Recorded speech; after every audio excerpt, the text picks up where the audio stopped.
The Emperor of Work begins with Conan. This video is purely for entertainment and does not infringe on copyrights or laws. The rights to the novel and image belong to the original author. We do not claim ownership.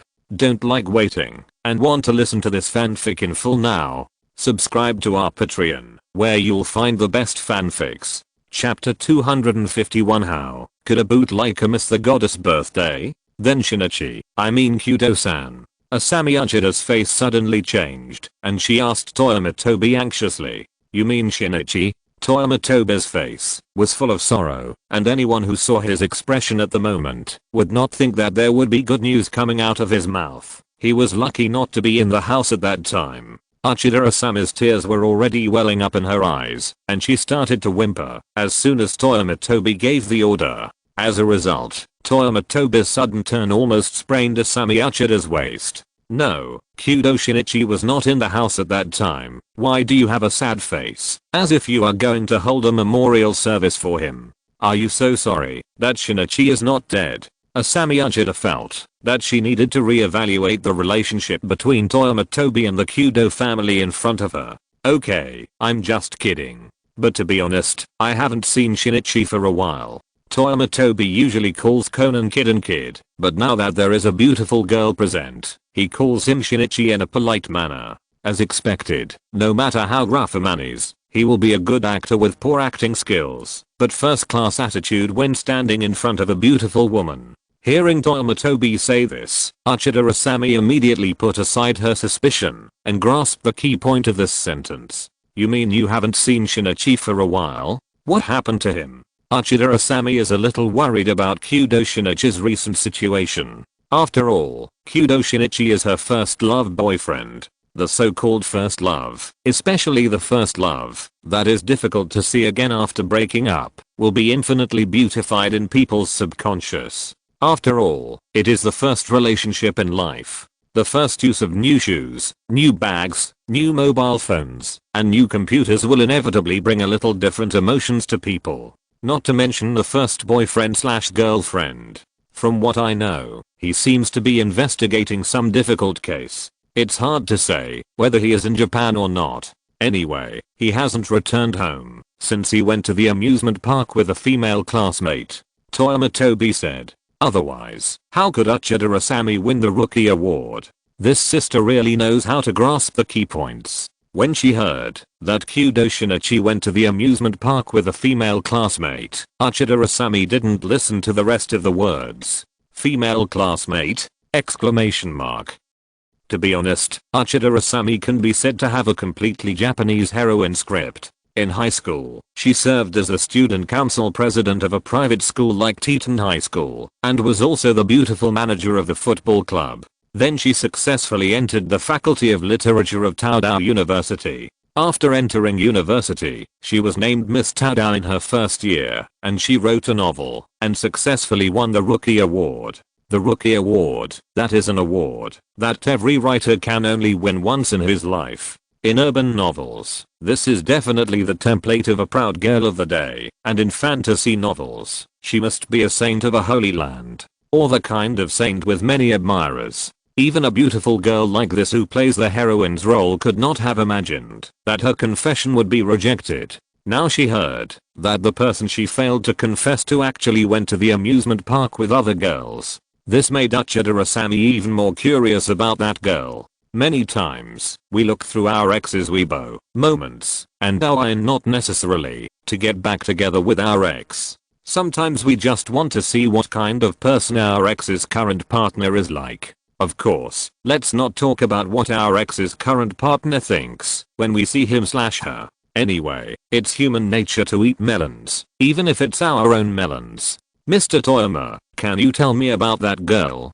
Uchida Asami didn't think of beating around the bush, but asked Toyama Tobi directly. There's nothing wrong with talking about that girl, but are you sure you want to talk about it here?"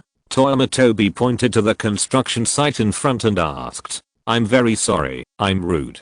Uchida Asami immediately realized that this was not a good place to talk. At that moment, he invited Toyama Tobi and said, "Mr. Toyama, today is my birthday, and my college classmate just rented a villa to celebrate my birthday. If you don't mind, Can I invite you to our party? Don't worry, there will be many cute female college students from Toudou University at the party. Toyama Tobi felt that Uchida Asami must have some misunderstandings about him, and this trick would be useless to him. That was a special attack on Maurika Goro. Of course, Toyama Tobi was not very interested in seeing the female college students from Toudou University, but Toyama Tobi suddenly thought of a trick. Toyama Tobi not only had an interest in this trick, but also a big one. Of course, the first thing to clarify was Uchida Asami's misunderstanding of him. It's okay to go to the party, so you shouldn't mind if I bring a female companion with me, right? Toyama Tobi pointed to the car not far away and said, of course. Uchida Asami subconsciously stuck out her tongue, and Toyama Tobi's heart tightened immediately. This sister's level is really high. Kudo, look at what a big sin you have done. After Uchida Asami told Toyama Tobi the address of the party, she politely said goodbye. Back in the car, Toyama Tobi waved the note in her hand to Kuroso. Here, the address where the target will appear tonight is now. Soe Manabu will appear here tonight. Kuroso took the note, and the address on it was a villa on a mountain somewhere on the edge of Bika town. To be precise, it is the address of the birthday party of the classmate Uchida just now, but I think a bootliker will definitely not miss the goddess birthday party, right? Unless his goddess has no intention of inviting him at all. But as far as I know, this birthday party was organized by Uchida's classmates. Do you think there is Soe Manabu among the classmates who are responsible for organizing the birthday party? Kuroso did not question Toyama Tobi's words, but one word caught her attention. Boo boo? Yes, it's a bootliker. That's really a bit of an image. Kuroso nodded and agreed with Toyama Tobi's statement again. At the agreed time, Toyama Tobi came to the villa where Uchida Asami was. Because today is Asami Uchida's birthday, Toyama Tobi brought a bottle of Kuroso as a gift. Kuroso is a liqueur made from orange peels, which can be colorless and transparent, or red, green, blue, orange and white. It tastes slightly bitter but very refreshing, with an alcohol content between 25 and 35 degrees, which is more suitable as an after-dinner drink or cocktail. The college students of Toudou University gave a warm welcome to Toyama Tobi. After all, when you go out, you give yourself an identity. Here, Toyama Tobi's identity is a good friend of the world-renowned mystery novelist Yusaku Kudo. Chapter 252, Winari Radar Debuts. While Toyama Tobi and Uchida Asami were talking happily, Miya no Shiho, who was trying to persuade Dr. Agasa not to register her for elementary school at Dr. Agasa's house, suddenly felt a great terror. This was indeed a serious terror. The radar of the Black Organization, which had successfully changed its name to Habra AI, was ringing wildly. Although it was not clear how Habra AI's Black Organization radar worked. But when two organization cadres, Spitus and Kuroso, appeared at the door of her residence at the same time, she felt that there was nothing wrong with feeling this terrifying aura that was comparable to Jin. AI, what's wrong with you? Dr. Agasa was shocked when he saw this. He hadn't heard Conan say that taking the organization's A drug would have such side effects. There are people from the organization. There are people from the organization outside. AI Habra's teeth were chattering. More than one, at least two of them are here. They came to the door. Calm down, AI, calm down. You have escaped from the organization now. You have become a child now. Don't worry, no one in the organization will be able to recognize you. Look at Conan, didn't he not be found by the organization's people? Dr. Agasa instinctively wanted to use Conan's example to comfort AI Habra, but when he thought of the situation that Conan was found by Toyama Tobi a few days after he became small, it was fortunate that AI didn't know about this, otherwise he would not be able to comfort her at this moment. Dr. Agasa, who has been loyal and honest all his life, rarely told a white lie at this age. Okay, I'll go and draw the curtains in the living room. Dr. Agasa stood up and walked to the window of the living room. He also wanted to see what the organization members outside the door looked like. Don't go. Habara AI immediately called Dr. Agasa. Don't act rashly. The people in the organization are sharp and suspicious, especially those cadres. Pulling the curtains so abruptly now may arouse their suspicion. This is good. I hide behind the sofa, and they can't find me. Habara AI curled up and hid herself in the sofa. It was really thanks to Habara AI's alertness, otherwise Dr. Agasa's abrupt behavior would definitely arouse Kuroso's suspicion. While Toyama Tobi and the girl were talking nonsense, Kuroso was in the car, to be on guard against the surrounding environment. For Kuroso, as long as she can see, all the wind and grass around can't escape her eyes. In view of Habara AI's fearful performance, Dr. Agasa didn't do anything annoying, but just sat on the sofa and comforted Habara AI quietly. It was not until Toyama Tobi and Kuroso left that Habara AI slowly recovered from the fear of the organization's attack. Dr. Agasa was quite surprised by Habara AI's performance. Of course, considering that Habara AI escaped from the organization, maybe all the people in the organization have similar special abilities. So, Dr. Agasa decided to take some time to find Toyama Tobi, a professional, for consultation. I have always believed that professionals should do professional things, so the famous detectives only need to focus on the reasoning of various cases and events. As for how to realize fame and ability, it is something that detective agents like me should worry about. Of course, as far as I know, I'm the only one engaged in the detective agent business. During Uchida-sama's birthday party, Toyama Tobi talked about his work with many college students. Toyama Tobi's job, which has never appeared so far, has indeed attracted the members of the Toudou University Reasoning Research Club.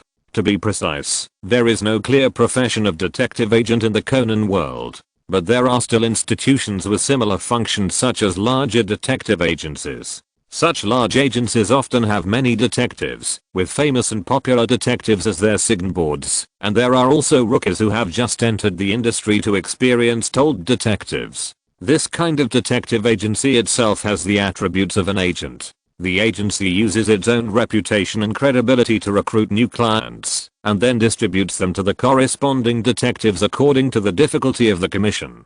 Of course, the client can also designate the detective he likes, but in this case, he needs to pay an additional designation fee. This model sounds similar to the leisure and entertainment places with pink lights flashing on the street. So that's how it is. It's really a very novel profession. Yuan Shenfei finished his topic in a few words, and soon the other college students in the room started chatting enthusiastically. Yuan Shenfei, Kuroso and these college students are not people from the same circle after all. When everyone first met, they were a little polite. Seeing that Yuan Shenfei didn't talk about sex too much, they naturally wouldn't force it. In short, they have a good sense of propriety. After dinner, everyone gathered in twos and threes to chat. Although the protagonist today is Uchida-sama, it doesn't mean that everyone has to revolve around her unconditionally. Since it's a party, everyone should do whatever they feel comfortable with. Asami Uchida also found an opportunity to come to Toyama Tobi, and after smiling apologetically at Kuroso, she asked Toyama Tobi expectantly, "Then Mr. Toyama, can you tell me now what kind of person the girl who went to the amusement park with Kudo-san is?" Toyama Tobi realized that Asami Uchida seemed to have misjudged her relationship with Kuroso, but it was not a big problem, and Toyama Tobi did not intend to explain. He immediately talked about Xiaolan with Asami Uchida enthusiastically, "The girl who went to the amusement park with Shinichi, let me think about it. She is a very kind girl." Note that kindness here is completely a compliment. And her looks and figure are, needless to say, they are also first class. At least it is no problem to be rated as a school beauty in Teton High School. She is proficient in karate, and 3 to 5, 7 to 8, or 11 to 12 adult men can't get close to her at all. The most important point is that the girl and Shinichi have known each other since childhood, and she doesn't seem to have changed when she grew up. The more Asami Uchida listened, the more she felt something was wrong. She would not discuss the outrageous description of a girl by Toyama Tobi as so many strong men could not get close to her.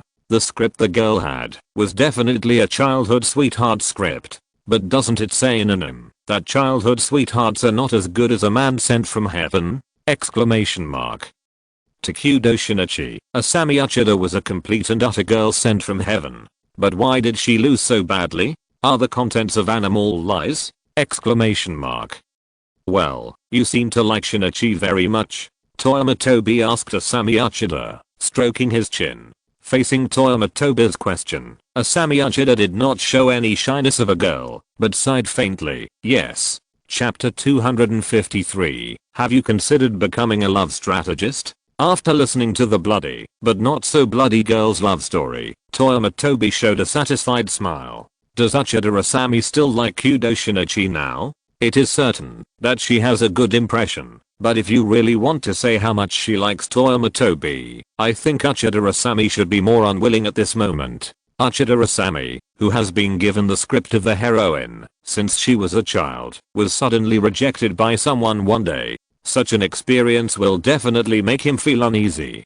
To be honest, Kudo Shinichi really has the intention of reducing the dimension to attack his peers at his age. There is no need to say more about the grades. Toyama Tobi does not believe that Kudo Yusaku has taught everything that should be taught and should not be taught at Hawaii Vocational and Technical College, and finally did not teach the most basic homework. A high school student detective who failed his homework in the Heisei era. The head teacher of Teton High School can let Kudo Shinichi not come to school for a long time, and his homework grades must be acceptable. Otherwise, even if Kudo Shinichi's future employment direction is determined early, the grades of the students in the class are linked to the bonus of the head teacher. If his grades were really bad, Kudo Shinichi's class teacher would have persuaded him to quit. Anyway, you, Kudo Shinichi, won't have to worry about finding a job in the future, so why not join the ranks of detectives and make a lot of money? Become famous as early as possible. Since Kudo's grades are fine, the next thing is sports. Kudo Shinichi, who is getting better and better at football, is obviously the main player of Teton High School's football team. Considering that he is only a freshman, he has already secured the position of the main player of the football team at this age. How many girls in Teton High School should Kudo Shinichi be the dream of? In addition, the most important thing is the reputation of a high school detective. This thing may not be a big deal in the ordinary world, but in the Conan world, it is simply the top stream in the whole of Japan. Top stream, brothers, plus Conan's pretentious personality, it is undeniable that there must be better people than Kudo in Tode. But people who are better than Kudo are definitely not as good as Kudo, and people who are better than Kudo are not necessarily as good as him. This kind of data, which is basically tailor-made, can make a sports star a vice goat, not to mention that it just makes Kudo a little ripple in the heart of a girl. To sum up, Uchida Asami doesn't mind starting a passionate or dull relationship during her college life, but the requirements for choosing a love partner are slightly higher. The president of the school's mystery research club, Manabu Soe, is definitely not an option. The so-called mystery research club is nothing more than an interest club, or to put it more bluntly, it's just talk on paper. Kudo Shinichi is a famous detective who has built up his reputation with murders and lives.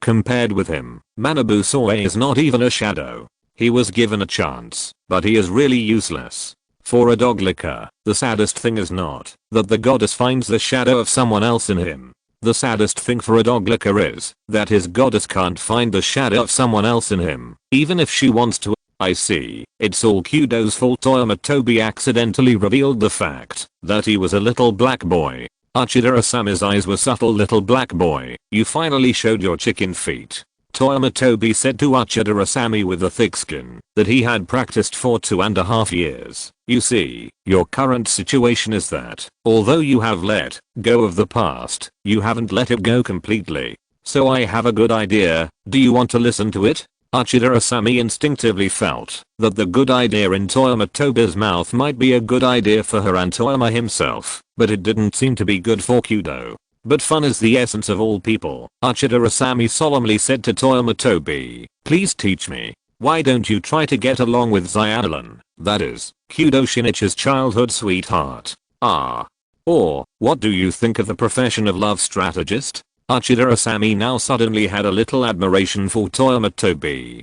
To be honest, although Mr. Toyama doesn't look much older than them, he can always come up with some refreshing work for her. From a detective agent to a love strategist, what kind of hellish profession is this? Mr. Toyama, if I understand correctly, you want me to help the sister who taught Xiaolin to fall in love with Kudo Shinichi? Asami Uchida just felt it was ridiculous. What kind of minotaur can come up with such a plot? Well, That is indeed a kind of love strategist, although such strategists are rare among women. But I will tell you something, and you can make a decision. After listening to it, Toyama Tobi unceremoniously revealed to Asami Uchida that Kudo had never met Xyalan since they separated at the amusement park. Not only did they not meet, but they didn't even call to report their safety. The whole person was directly in a missing state. Xyalan was worried about Kudo Shinichi for a long time, and finally waited for a call. That's right, it took quite a long time before Kudo remembered to call his childhood sweetheart.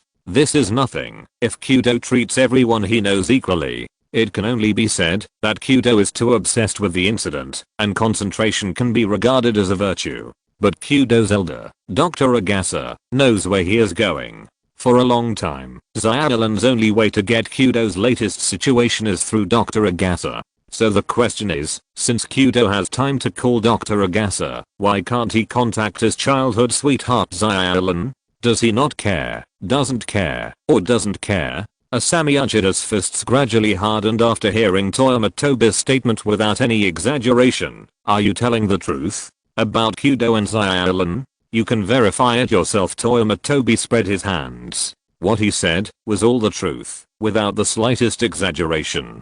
Asami Uchida's channel for verification must be Ranmori.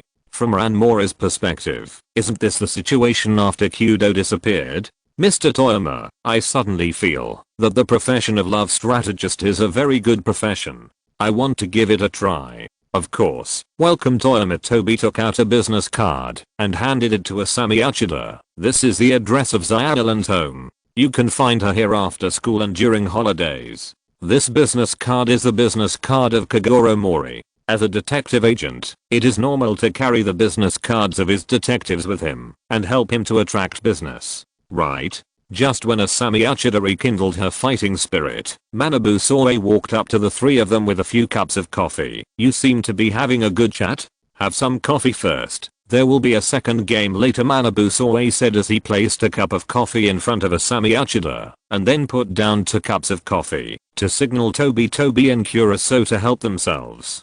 Chapter 254. You are not a pervert like Jin. HMM. A very blunt difference in treatment. Toyama Tobi and Kuroso looked at each other with puzzled expressions, but neither of them spoke, nor touched the cup of coffee. Uchida Asami was not on guard against Soe Manabu, or perhaps with such a familiar face at the scene, her guard had dropped to a certain extent. After getting the coffee, she subconsciously took a few sips. After about 20 minutes, Uchida Asami began to feel sleepy and yawned. After a while, she fell asleep alone on the sofa.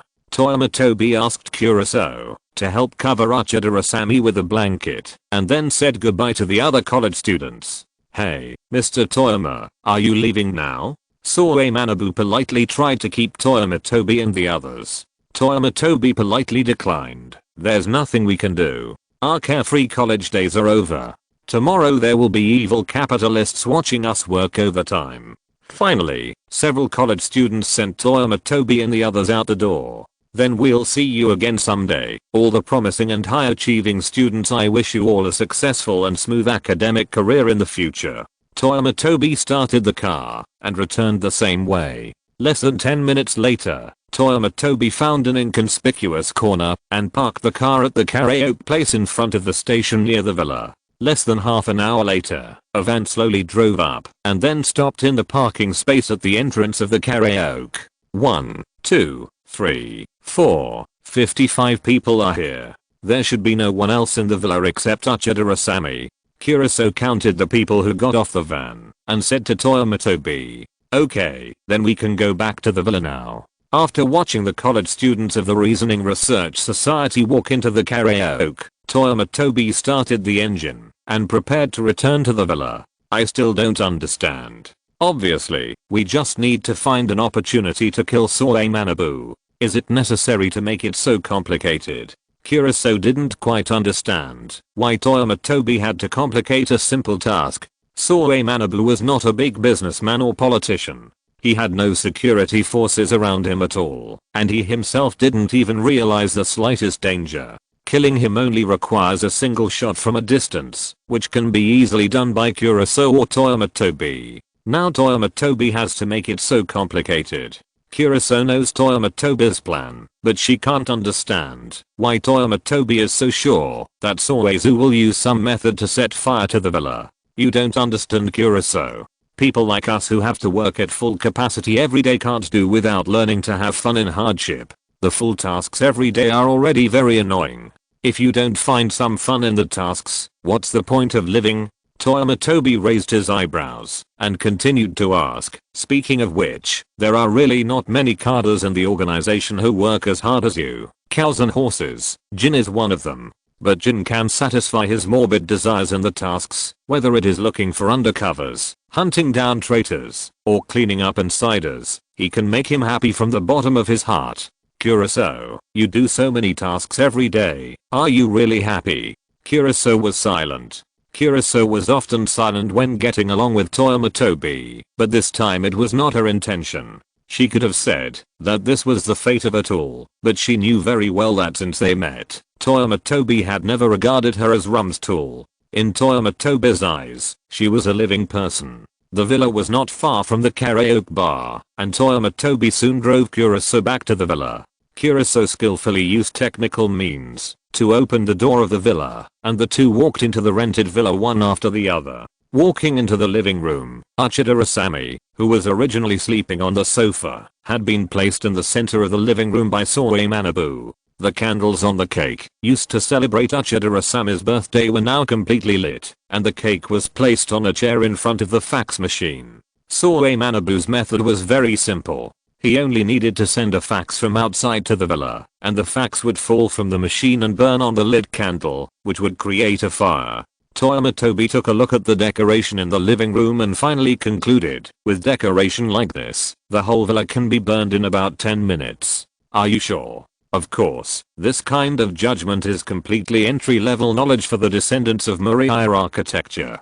The first thing to master in Mauritania architecture is how to turn a building into a ruin in the shortest time. As the last disciple of Moriya TG and the master of Mauritania architecture theory, Toyama Tobi's basic skills are definitely impeccable. Toyama Tobi dares to guarantee that even the judgment given by the fire department here may not be as accurate as his. Okay, let's leave first. Toyama Tobi carried Uchida Asami like carrying a bag of rice, and said to Kuroso, the fire set by Soe Manabu himself will eventually devour himself. Doesn't this sound very literary?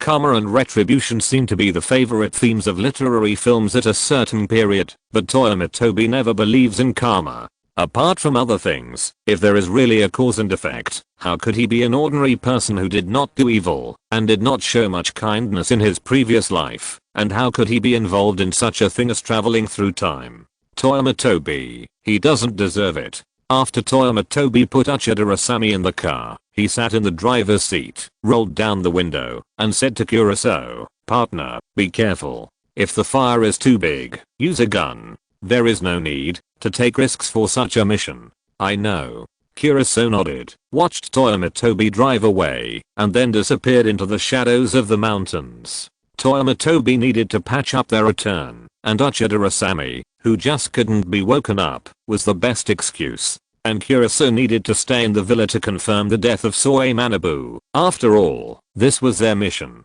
Toyama Tobi's plan was also very simple. When Soe Manabu rushed into the fire scene of the villa to save the beauty, Kuroso just had to let him stay in the villa. This level was not difficult for Kuroso at all. On the other side, Toyama Tobi drove Uchida Asami to the nearest police hospital. Before going to the hospital, Toyama Tobi had contacted his acquaintances in the hospital. I'll leave her in your care. By the way, let's do a test on her. I suspect she may have taken sleeping pills by mistake. As soon as Toyama Tobi's car stopped, the medical staff who were on standby immediately took over Uchida Asami. The half-life of sedative hypnotics, including barbiturates, benzodiazepines, and atypical benzodiazepines, is 2 hours, and 2 to 3 pills is about 4 to 6 hours.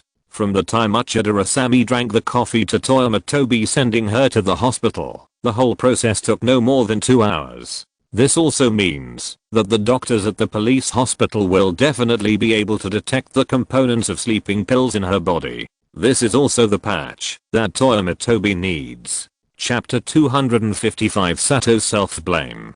Doctor, how is it? Yuan Shenfei asked the doctor, who was holding a stack of test reports. The doctor nodded seriously. We have detected the components of sleeping pills in the patient's blood. It is certain that the patient did take drugs containing sedatives and hypnotic components not long ago. The doctor handed the test report in his hand to Yuan Shenfei, who glanced through it and soon turned to the end of the report, which gave a clear diagnosis. Thank you, doctor. Yuan Shenfei thanked the doctor and picked up the vibrating mobile phone in his hand. Officer Sato, are you here?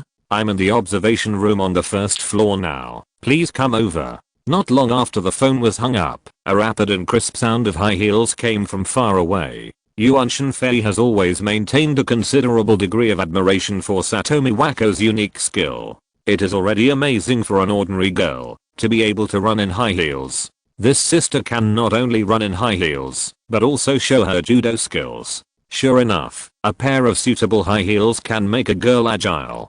Toyama, where is the victim? Sato rushed over after seeing Toyama Tobi outside the observation room. Toyama Tobi pointed inside the observation room. She is still sleeping. The doctor just checked her. There is no big problem, but the blood test detected the components of sleeping pills. Here is the report. Toyama Tobi handed the report in his hand to Sato, which was the main reason why Toyama Tobi insisted on coming to the police hospital to test Uchida Asami. As the official testing agency designated by the Metropolitan Police Department, the reports issued by the police hospital are legally binding. This means that after the test at the police hospital, there is no need to go to other places for testing. The components of sleeping pills in the blood will be metabolized during the excretion process. If Uchida Asami wakes up and goes to the toilet twice, what's the point of testing? Sato, who received the report, was relieved after hearing that the victim's vital signs were stable. Sato was originally working overtime in the 1st Investigation Division today. As a criminal police officer in the 1st Investigation Division of the Metropolitan Police Department, Sato has long been accustomed to this kind of overtime life, until she received a call from Toyama Tobi. Unlike Tokyo detectives, Toyama Tobi, as a registered informant of the Metropolitan Police Department, does not have such a strong attribute of the god of death. This means that, if Toyama Tobi contacts the police, there may not be a murder. But after such a long time of getting along, the understanding between each other gradually deepened. Sato understood that, although Toyama Tobi was not a detective, it did not mean that the situation was not urgent when he called. Even from some perspectives, when Toyama Tobi called, the situation would probably be more difficult than when Maori Kagoro called. Maori Kagoro contacted the police. At most there was one or more dead people at the scene. But if Toyama Tobi called suddenly, it might mean that, if it was not handled in time, many people might die. Since Toyama Tobi did not say it clearly on the phone, Sato could not mobilize the manpower of the 1st Investigation Section, so he rushed to the police hospital alone. Now, hearing Toyama Tobi say that the victim was safe, except that he did not wake up, he could not help but breathe a sigh of relief. I say, Toyama, what's going on? After the palpitations, the human instinct of gossip surged up, and Sato nagged Toyama Tobi's ribs with his elbow. Toyama Tobi rubbed his ribs, which were aching slightly. He had reason to suspect that Sato was retaliating against him, but he had no evidence. What could happen? I was invited to a college student party, and then Toyama Tobi told Sato a rough account of what happened. A new age Tokyo woman with a heroin script would not do such a disrespectful thing as lying down and sleeping after talking to someone. Even if Uchida Asami had a good sleep quality, she could have told Toyama Tobi to sleep in the room. Toyama Tobi felt more and more that something was wrong on the way home, so he turned back in a hurry halfway. In the end, he really found Uchida Asami lying in the middle of the floor in the empty villa, and there was a mechanism that seemed to be an ignition device in the corner of the living room. Originally, Sato was still seriously eating the green egg of Toyama Tobi, but as she listened, she found something wrong. You said that the criminals use the fax machine and cake candles to make a simple timed ignition device? I think so, because when I left, I clearly noticed that the candles on the cake had been blown out. Then did you destroy the ignition device when you left? No, Toyama Tobi said innocently. I was eager to save people at that time, So how could I care about the ignition device? You should have said it earlier. Sato slapped his head and ran out with Toyama. No, why are you running? There are still people inside. Toyama Tobi followed Sato, staggering without struggling. The victim is being taken care of by a nurse who is more attentive than you. Now hurry up and follow me to the villa. I hope it's not too late. After Sato stuffed Toyama Tobi into his co-pilot, he jumped into the main driver's seat and started his red FD. Hurry up and show me the way. In the sparsely populated early morning, Toyama Tobi had the opportunity to experience the true level of the screaming witch in the fog, and he felt great sympathy for Takagi in his heart. To be honest, Toyama Tobi felt that if Takagi could always adapt to Sato's iterative upgrades in driving skills, and if he couldn't continue to be a policeman, Takagi could try to be a pilot. This kind of adaptability is somewhat a waste of talent for being a policeman. Of course Takagi still wants to be a policeman. Gan V. Speeding all the way. In Sato's eyes, there was no difference between streets and mountain roads, and soon they returned to the villa rented by the college students. The owner of the villa obviously didn't know what his villa was going through. When the two hurriedly arrived, they saw the raging fire and the terrified college students standing next to the fire. Fuck, it's really on fire. Toyama Tobi was horrified and cursed at the fire. Hearing Toyama Tobi's movements, the college students gathered around, as if they had found a savior, and said in surprise, "Mr. Toyama, are you the only ones? Where's Soe?" Soe said Asami was still in the villa when he came back, so he rushed in. "How long has he been in there?" Sato asked immediately. "At least 10 minutes. A college student said with an ugly face. Those who can be admitted to Taodao University have high IQs, not to mention that they are members of the Reasoning Research Society. They know clearly what it means for a person to stay in the fire quietly for 10 minutes. Sato hammered the engine cover angrily. If he could be faster, maybe he could stop the college student from rushing into the fire. Chapter 256. The days without Conan are good days. In fact, no matter how fast Sato was, she couldn't save Manabu Soe. After arriving at the fire scene, Toyama Tobi looked around vaguely. Just as the college students swarmed towards him, he felt the phone in his pocket vibrate. When the college students figured out that Sato was the Metropolitan Police Department officer who could make the decision, Toyama Tobi had time to secretly take out his phone and take a look. Kuriso sent him an email, which contained only a photo. In the photo, Manabu Soe fainted in the fire. It was not difficult to guess from his forward posture that when Manabu Soe rushed into the burning living room with great difficulty, he found that the sleeping beauty who was supposed to be lying in the middle of the living room was missing. Just when he was horrified, a knife chopped his neck. Speaking of it, whether it is hitting someone's back of the head with a hard object, or using this kind of knife with a technical level as high as 3 or 4 floors, it is easy to cause death if you are not careful. But these positive and negative characters in the Conan world seem to be born with the proficiency of hand knives and stun clubs. If they are said to be invincible, then they are really invincible. There is even a poor guy in Beaker Town who was hit on the head 3 times and still survived. It can only be said that such people are really tenacious and their behavior is really hateful. Manabu Soe is not such a stubborn person, so he slept peacefully in the fire scene. If nothing unexpected happens, he will sleep forever. Looking forward to it, the fire brigade of Beaker Town finally arrived at the scene and began to put out the fire. After intense firefighting work, the firefighters successfully put out the fire in the villa. Of course, only a layer of blackened skeleton was left in the villa.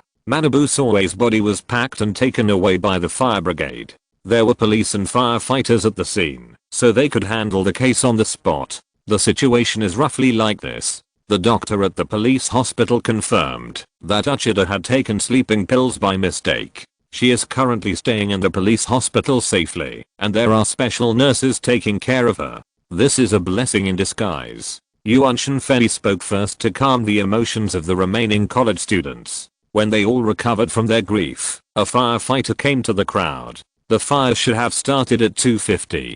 People living nearby saw smoke here and thought it was a bonfire, so they didn't pay attention. The fire started in the living room, where we found some cakes and fax machine debris. I think the cause of the fire is similar to what your friend, Officer Sato, said. From the various traces and evidence at the scene, it is shown that this delayed ignition device is feasible. As soon as the firefighters arrived at the villa, Sato informed them of what he knew. He also pulled Yuan Shenfei to recall whether there were any dangerous goods in the villa. With enough clues to support, the firefighters investigated the cause of the fire quickly. After explaining the cause of the fire, they stared at the other college students with burning eyes. Obviously, the firefighters concluded that among these people and the college student who rushed into the fire Ashley, there was a high probability that the real culprit of this arson case would be there. Not only was it an arson case, but if Asami Uchida who was rescued by Toyama Tobi was counted, it would be an arson case and a poisoning case. If Asami Uchida was not rescued by Toyama Tobi, the consequences would be unimaginable. I think, how about we solve each case one by one? Just as several college students looked at each other, Toyama Tobi suggested, let's first solve the issue of who gave Uchida classmate sleeping pills. Although they are all college students at the University of Tokyo, most college students have never experienced such a situation. They thought Toyama Tobi's proposal was very reliable, so they all agreed. Then I think we can first rule out the possibility that Uchida-san took the sleeping pills on her own. Although I'm not a famous detective, or even a detective, if Uchida-san really had the intention of committing suicide, she would never be so rude as to let herself sleep in front of me. Even if it's urgent, it won't cost a little more time.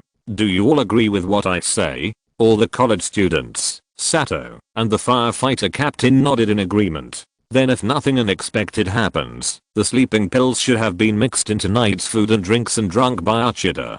Who prepared the food tonight? 2 female college students raised their hands, and one of them said, not only us, but also Mami. Or it should be that we help Mami to prepare dinner, because Mami's cooking skills are great. So if there is a party that requires a meal, Mami will prepare it, and we will help her on the side. Another female college student also said, and today's dinner is not a separate meal system, and the tableau is randomly distributed, so everyone eats the same thing.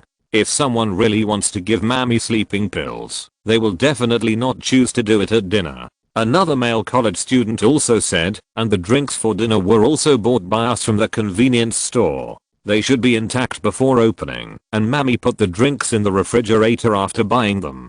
She was busy in the kitchen before dinner. If someone wanted to enter the kitchen to take the drinks and put the sleeping pills, Mami would definitely see it. Although they had never experienced the on-site reasoning of detectives, the top students of the University of Tokyo still cleared themselves of suspicion one by one. But just as they talked about these things that cleared their suspicion of drugging Uchida Asami at dinner, they suddenly shuddered.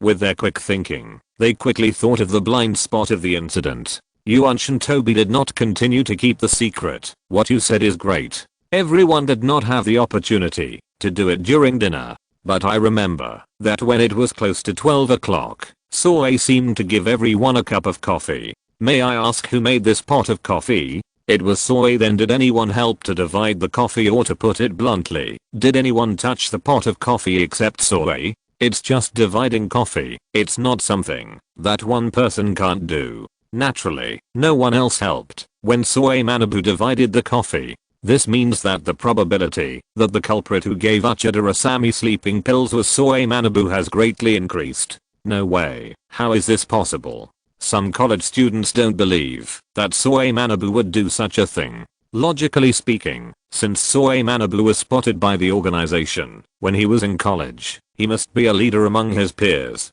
It is not surprising that he has several little fans. Then do you have any new inferences? Whether from the timeline or from side arguments, Soe is the most suspicious person. Although his motives are currently unclear, maybe it is related to the upcoming arson incident. If you're listening to this novel on a channel other than Fanfic World, it means they downloaded and uploaded it without effort. We cordially invite you to visit our channel, Mundo Fanfic Novelos. There you'll find the original version of this story, and you can explore many other novels of various genres. We're waiting for you to immerse yourself in a world of incredible novels. Chapter 257. I will attack as a love strategist. No, the arson incident was also related to Soe Manabu. What was he after? Hate turned from love? It was really inappropriate for a group of people to gather here and say bad things about a deceased person. Although the college students didn't say it, their eyes revealed all this. They didn't hide their inner thoughts at all. They were indeed clear and stupid college students. Of course, everyone went through that age group. To be honest, Toyama Tobi was not as good as them when he was this age. If Toyama Tobi had the learning ability of these people, would he still worry about not being able to pass the civil service exam? If that were the case, even if he traveled through time, Toyama Tobi's story would probably unfold in another way. For example, People's Tokyo, Yuan Shinfei clapped his hands to attract everyone's attention. I remember that, when I left the villa, the candles on the cake should have been extinguished.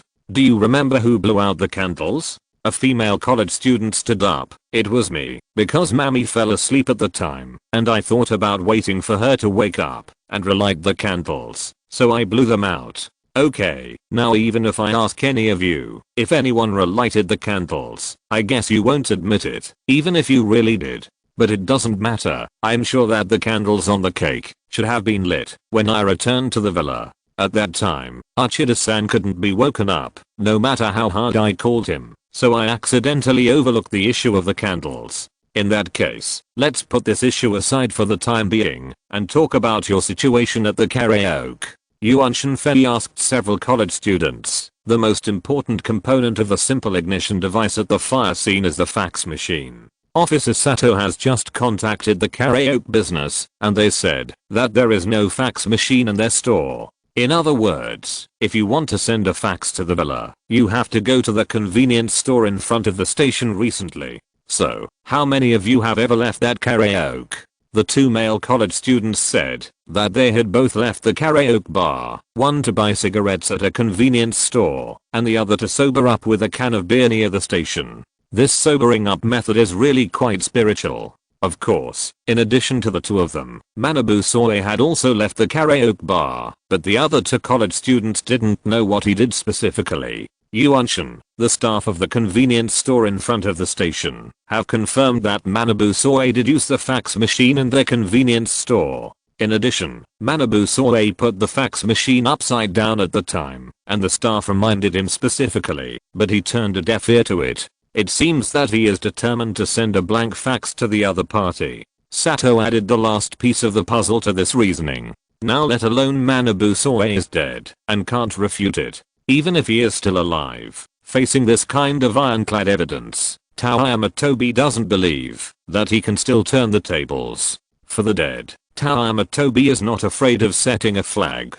If you want to pull down my flag, you'd better come back to life first. Just as Toyama Tobi, Sato and the fire brigade were about to leave, a college student suddenly shouted to Toyama Tobi excitedly, "How is it possible? How could President Soe do such a thing? He likes Asami so much." This culture full of anime atmosphere did not change Toyama Tobi's expression at all. He even wanted to laugh. What's impossible? Yes, everyone can see that Soe Manabu has a crush on Uchida Asami. But what if his confession was rejected and he turned from love to hate? You have been in Tokyo for at least 4 years. As a member of the Reasoning Research Club, I think you must know that what I said is the truth. Or Soe Manabu wanted to play a hero to save the beauty, trying to repay the favor as a lifesaver and let Uchida agree to date him. Now Soe Manabu is dead, and the evidence we found points to him as the culprit of these two incidents. As for his death in the fire, I can only say that it was a good death. An arsonist who died in the fire does not deserve sympathy at all. If you have any opinions about my judgment, the Metropolitan Police Department, and the Fire Department, you can complain, or even look for the truth yourself. If you can't find it in 1 day, look for 2 days. If you can't find it in a month, look for 2 months. If you can't find it in a year, look for 10 years. If you can't find it in your lifetime, then you're done. So it's completely unreasonable for you to yell at me. Besides, I at least saved Uchida Asami and prevented you from losing 2 classmates in 1 night. You should thank me sincerely instead of talking nonsense here and preparing to fight with me. Fighting? You are worthy? Yuan Shinfei sneered and finally said something that no one could understand. In this world, he has the right to refuse to be punched. Any boxer can tell whether the punch is more powerful or the gun with bullets loaded is more deadly. except for some stupid sand sculptures whose brains have been washed. Any boxer knows that the gun is fast and accurate within 7 steps. So it was you, Mr. Toyama, who saved me? After waking up, Asami Uchida heard from Sato about the arson of the villa, and the nurse had already told her that she had been given sleeping pills. When she saw Toyama Tobi, she thanked him very sincerely. Asami Uchida's attitude made Toyama Tobi feel comfortable. No one wanted to save an ungrateful person. Even if Toyama Tobi accidentally saved someone like Shibalu, he could make up for it afterwards. Joining the black organization means killing people. When you join the black organization, you either save this person or whitewash that person all day long. Why join the black organization? Wouldn't it be better to just be a policeman to prove light in the anime world? I received your thanks. You are much more reasonable than your classmates. Toyama Tobi is such a petty man. Although the punches of the person involved were interrupted by Tobi before they were thrown, he didn't mind secretly mocking them afterwards. Asami Uchida could also think of what happened before. There happened to be a fan of Manabu Soe among the classmates at the party. If this is a truth, it is normal for the fangirl to not be able to accept it. What about you? You probably won't be able to go back to school in the short term, right? Although Uchida Asami is a serious victim, this is the atmosphere in that hellhole of Japan. Instead of returning to school and being pointed at by others, it is better to avoid the limelight during this period of time as a victim. When the limelight is over, if someone brings up this matter again, it would be considered as having ulterior motives. Toyama Tobi doesn't believe that Uchida Asami is that kind of pure little white flower, so she is a little curious about Uchida Asami's next plan. Me. After experiencing such an experience, Uchida Asami's mood is very complicated. It is conceivable that she probably won't look forward to a sweet love for a while. But it's not a big problem. I will attack as a love strategist. Uchida Asami suddenly became excited and then looked at Toyama Tobi. Then Mr. Toyama, could you please introduce me to the girl named Zyallen? My car is running fast. Follow me. Chapter 258 Born Evil. Compared with Toyama Tobi, Kuriso lacks a little bit of interest in life, so he is not interested in watching the excitement of an irrelevant person. Although Kuriso did not come to watch the fun, he did not stop Toyama Tobi from slacking off. Toyama Tobi also thought of a reason to perfunctorily deal with Rum. Spiritus felt that conventional assassination methods would easily arouse the vigilance of the FBI, CIA, and even the Japanese public security. Everyone is an old rival, and Rum will surely not underestimate these intelligence agencies, otherwise Jin would not have kept killing undercover agents. To slack off at work, you have to come up with a clever excuse and persuade your colleagues to slack off. Only when they catch fish can the leaders not see that you are slacking off. Otherwise, why do they say that it is not easy to learn good things, but it is easy to learn bad things? Kuriso, a workaholic who can rival Jin, started his first happy and joyful slacking off journey. It's just slacking off, it's not betraying the organization, right? What's the big deal? Just when Kuriso was enjoying the joy of slacking off for the first time, Toyama Tobi brought Uchida Asami to the Maori Detective Agency. Mr. Toyama, do you know that when Kudo rejected me, he told me that he had a girl he liked? That's great, childhood sweethearts who grew up together. It's enviable to think about it.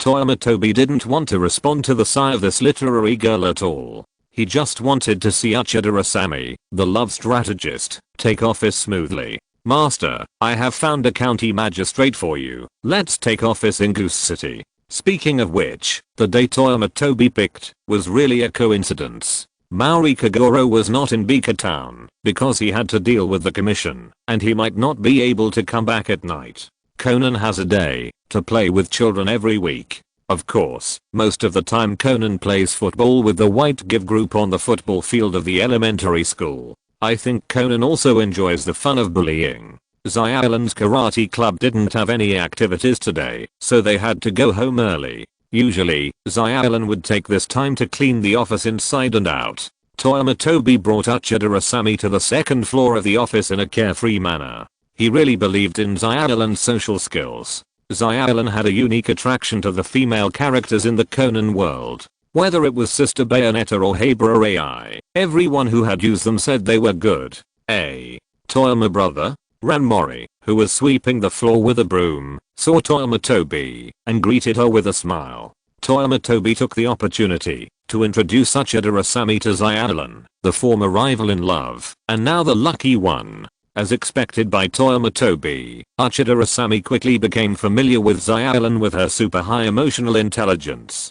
At the same time, in the conversation with Xyalan, Uchida Asami also discovered the shining points that belonged to the angel. Asami Uchida, who has always been the heroine of the script since she was a child, naturally knows how to taste tea. In fact, Asami Uchida herself has seen more green tea than many boys. Asami Uchida can recognize what kind of people are really kind and what kind of people are green tea without saying it, but green tea basically cannot escape her eyes. What she didn't expect was that this childhood sweetheart of Kudo Shinichi was actually so kind that she looked like an angel. Xyalan was really wrong to follow that stinky boy Kudo Shinichi. Unconsciously, such thoughts quietly lingered in Asami Uchida's heart.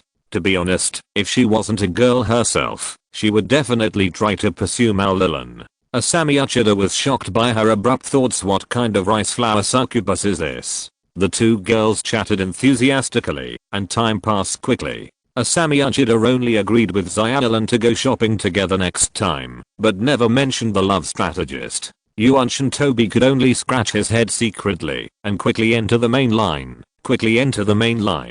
Sister, don't forget your original intention of coming to the agency. After all, things don't go as planned. The fast-forward main line that Toyama Tobi hoped for was not realized after the arrival of the person who left. Uchida Asami looked like she really came to see her schoolmate, and then she acted like she had known each other for a long time and made an appointment to go out and play next time. Are you curious why I didn't mention the love strategist? I didn't even mention Kudo. Uchida Asami was a woman who had been given the script of the heroine. As soon as she saw Toyama Tobi's anxious expression, she knew what he was thinking. Yes, this is such a good opportunity. Toyama Tobi nodded and said his thoughts without any concealment. Uchida Asami just shook her head in disapproval. Mr. Toyama, it seems that you don't have a deep enough understanding of friendship between girls. Although Xyalan and I chatted so enthusiastically today, it doesn't mean that our relationship has made great progress in a few hours. We can chat well, but chatting well doesn't mean that trust has been established, so I never mentioned Kudo today. Uchida Asami smiled mysteriously and cruelly at this moment. Facing Toyama Tobi's confusion, she smiled and said, the topic of Kudo cannot be brought up by me. I can follow Xyalan's one or two complaints and even tease her when Xyalan is absent-minded. But the topic of Kudo must be brought up by Xyalan and me, otherwise Xyalan will be alert if Kudo is brought up bluntly at the beginning. Good guy. Just by calling Toyama Tobi, I can detect the closeness of Uchida Asami now. Calling Xyalan and Kudo. If things continue like this, will Uchida Asami have to call Kudo Shinichi that man one day? Xyalan is really so terrifying. Mom fans +1, so that means this kind of thing can't be rushed. Toyama Tobi felt a little regretful. He probably didn't care about Conan's fun this time. Besides, it's not a good idea to keep slacking off. If it's too obvious, Rum can't explain it. Alas, Rum, when are you going to die? Of course there's no rush. Uchida Asami declared victory. Although there's no rush, it shouldn't be too long. Although Xyalan is kind, she's still inexperienced. Let me, the bad sister, help her keep an eye on it. It's said that when women get ruthless, men can't do anything. Apart from anything else, Uchida Asami's silky transition of camps is enough to teach Toyama Tobi a lesson. A person's position is determined by the timing. I've learned it. Conan, who was happily playing football at Teton Elementary School, rarely missed a shot. A strong malice made Conan alert instantly. But after looking around, Conan did not find the source of the malice. He could only spit viciously. Jin, who is born evil, must be up to no good again. Today, I started a 3-person trip with my mother and wife for 10 days. During the 10 days, I will try my best to update twice a day. Of course, I will write 1 or 2 more chapters, if I have time. This trip was arranged by my mother and wife. One of them wanted to go to Pucho Mountain and the other wanted to go to Wuhan to see rape flowers. So the two of them hit it off and had this 10-day trip. I also got sick on the first day of the trip. It can be regarded as another kind of blessing after a bad time. Chapter 259. The Sudden and Aggressive Love Strategist. As expected, with one party's intention and the other party's doubt, the relationship between Uchida Asami and Xyadalan quickly heated up. Then, as expected, Uchida Asami found a good opportunity to become Xyadalan's love strategist. Ordinary people might take this opportunity to stand on the same front with Mao Lilin to criticize Kudo Shinichi. But Uchida Asami is not an ordinary person, and Xyadalan is not an ordinary person either. If Uchida Asami really tried to persuade them to break up instead of reconcile, Xyadalan might not show it very obviously, but alienation is inevitable. Xyadalan might even never mention Kudo Shinichi in front of Uchida Asami again. Uchida Asami also knew that Xyadalan was not the kind of girl with no brains who would break up after being persuaded by her so-called bestie and then perform a drama of regret. She didn't even need to do a lot, just objectively, fairly, and slightly inclined to Xyadalan to make fair comments on some of Kudo's behaviors. For example, Kudo has always been a quick shooter in reasoning, but this time he slowed down rarely. Not only was the incident resolved slowly, he didn't even go back to Japan. Uchida Asami manipulated Xyadalan to ask Dr. Agasa, and learned that Kudo Shinichi may have contacted Dr. Agasa more times than Xyadalan, but he didn't seem to have seen Kudo Shinichi himself in person. This means that since Terabiga Paradise, Kudo Shinichi has never shown up in front of acquaintances. Then think a little more divergently. The reason why Kudo Shinichi has not shown up and only contacted acquaintances by phone is not because the incident he encountered is too difficult, but because the trouble he encountered is too difficult, so that he dared not show up at all, even in front of acquaintances. Uchida Asami's reasoning is obviously reasonable, reliable, and logical. In addition, she just won the Mystery Novel Newcomer Award not long ago. This reasoning, let alone Xyadalan, even Toyama Tobi applauded.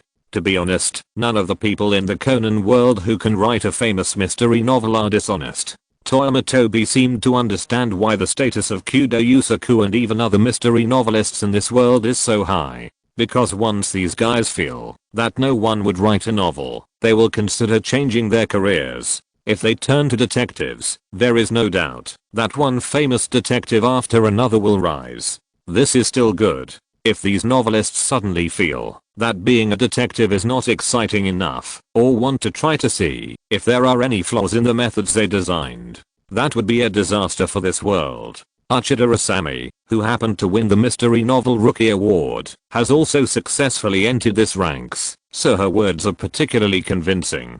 At least Xyadalan is convinced now. If the facts are really as you inferred, doesn't it mean that Shinichi is in great danger now? Originally, Xyadalan had already gotten rid of the situation of worrying about his safety all day long under Conan's comfort every now and then. But after listening to Uchida Asami's analysis, the whole person began to worry again, fearing that one day she would not be able to contact her childhood sweetheart completely. Asami Uchida patted Xyadalan on the shoulder. The things she analyzed were not exaggerated or sensational to scare Xyadalan. But after listening to Xyadalan's description, the truth she did use was like this. Not to mention Xyadalan, even Asami Uchida herself thought that Kudo might have gotten into some big trouble. How big a trouble did he have to make such a high-profile person with a good family background like Kudo Shinichi disappear, and even dare not appear in front of his childhood sweetheart? Calm down, Xyadalan, calm down. The more it is at this time, the more we can't panic. My reasoning may not be correct. What if the truth is not as complicated as my reasoning? What we should do most now is to verify what Kudo's current situation is. Asami Uchida's calm demeanor infected Xyadalan and cheered her up. That's right, if you lose your composure at this time, how can you help Shinichi? Xyadalan, cheer up, you can do it. I understand, senior. What do you want me to do? Xyadalan nodded vigorously, her eyes flashing with high fighting spirit. She looked like she was ready to knock out her opponent in a karate competition. What you need to do most now is to confirm Kudo's current status. The next time he calls, you can tell him that you have a gift for him. Then ask him for his current address. What did Dr. Agasa tell you about Kudo? The doctor said that Shinichi is handling a difficult case abroad and can't get away for the time being. That's it. Since Kudo can't get away for the time being, it means that he will stay in the same place for a while. If expedited mail is sent during this period, the gift will definitely be delivered to him in time. Kudo only needs to tell you an address. What if Shinichi can't give the address, or he wants me to give the gift to the doctor, and then the doctor will pass it on? Xyalan's mother is a famous undefeated queen in the legal world, so her logical reasoning ability is naturally not bad. The reason why it has not been revealed is probably because a family only needs one reasoning madman. To be honest, Xyalan almost exposed Conan's identity several times. If Conan didn't have so many teammates who were not human, the kid would have been beaten to death by Xyalan.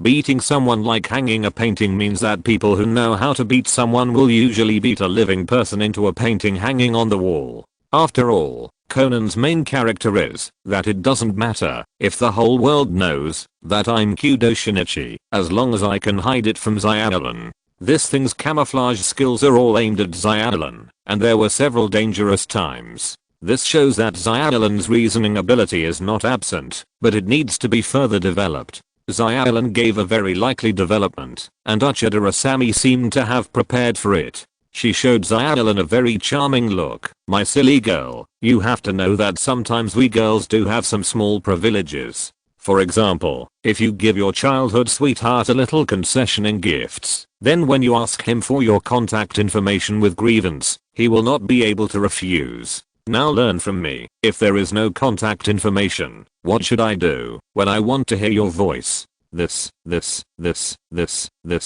this a bit too explicit, senior sister? Chapter 260 The Cornered Detective. Xyalan blushed. As a representative of the implicit and graceful school, Maolilan and Kudo Shinichi took 20 years to establish a relationship.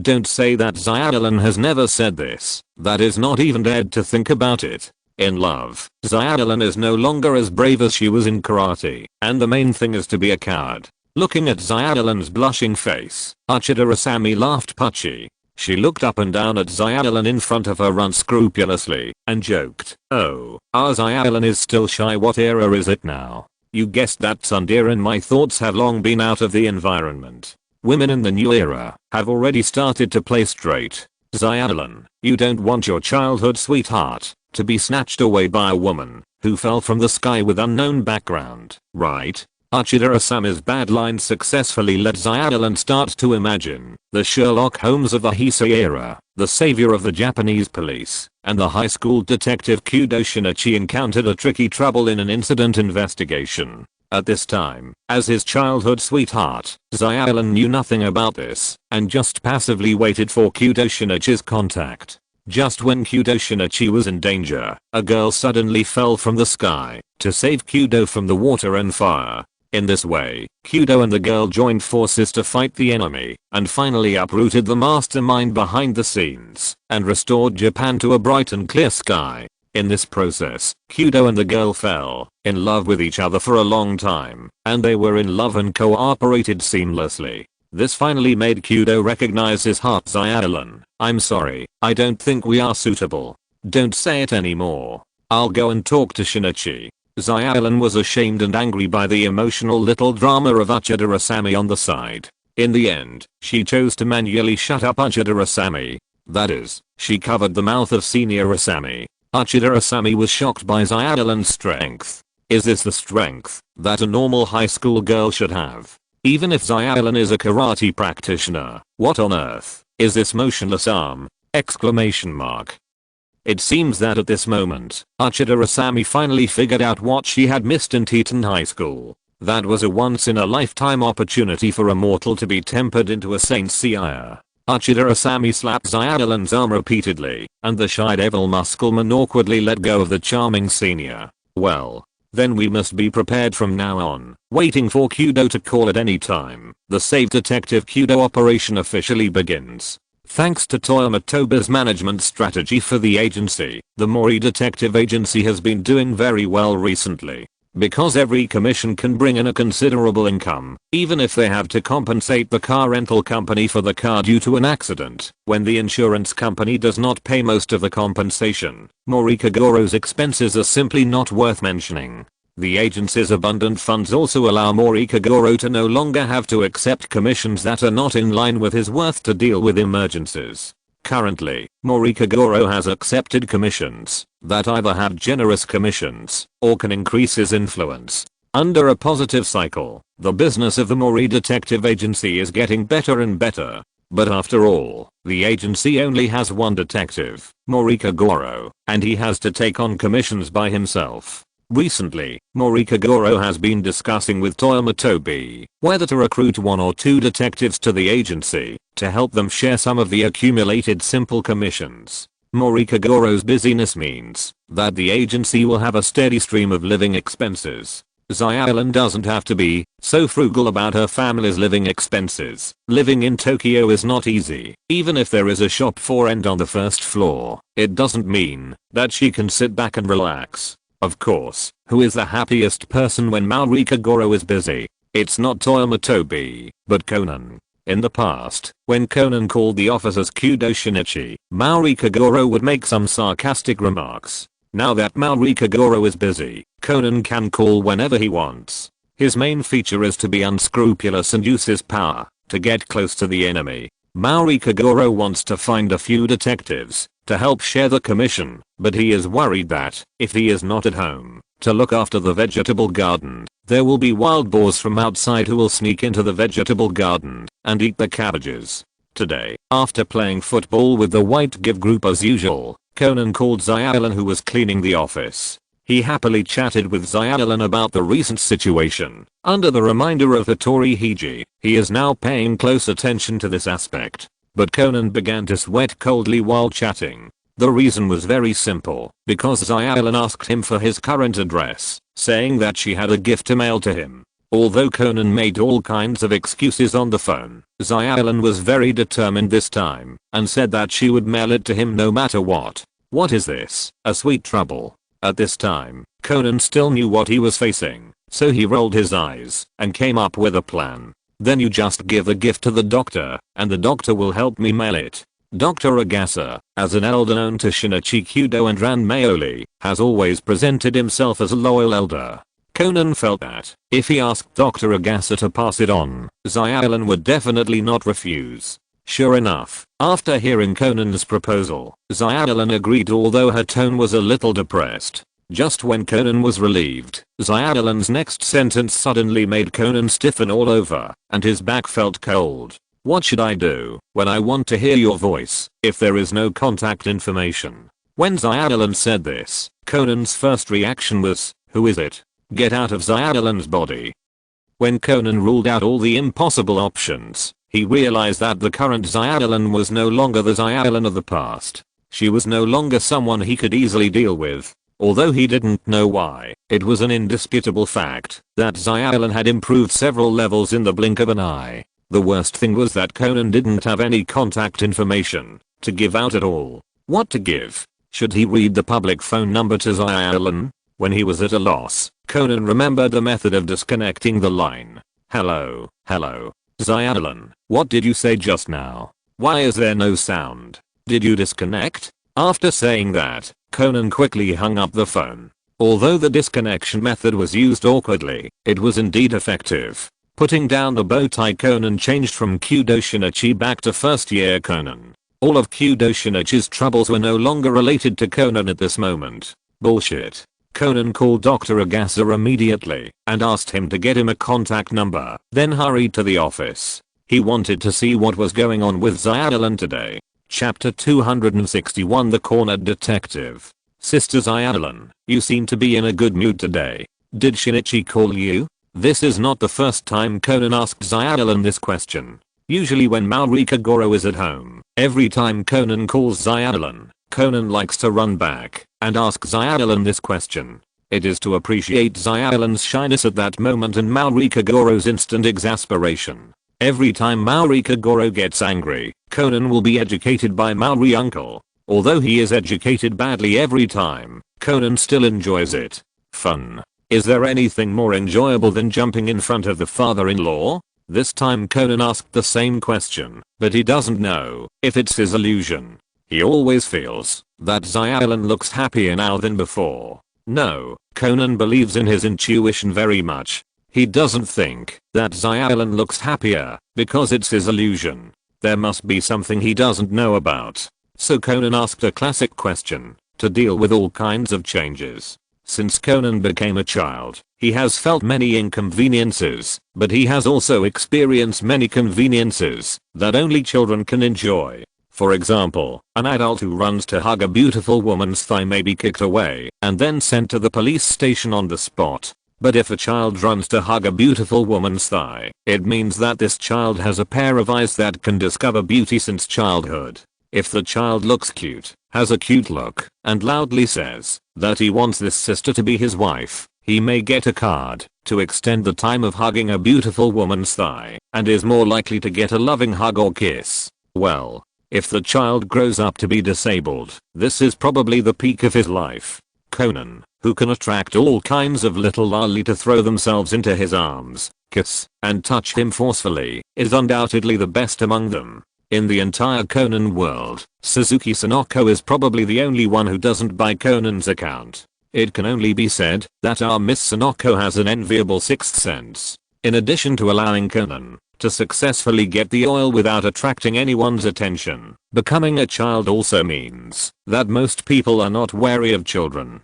The truth is often hidden in a seemingly ordinary word or two, and Conan is always successful in tricking people with his appearance. Facing Xylan, he once again used the passive skill answer any question on his childhood sweetheart. Unfortunately, this time, with the buff given by the military strategist Uchida Asami, Conan's answer any question was in vain. Yeah, Conan, you know a lot. Xylan smiled slightly, and after saying this, she continued to hum a song while cleaning the room. Regarding Conan's question, Xylan can be said to have answered but not completely. Half of the answer, as if it was an answer. This answer did not even give Conan the air to continue asking questions. If Conan insisted on asking questions, it would not be a problem. Anyway, it was not the first time that he pretended to be a naughty child.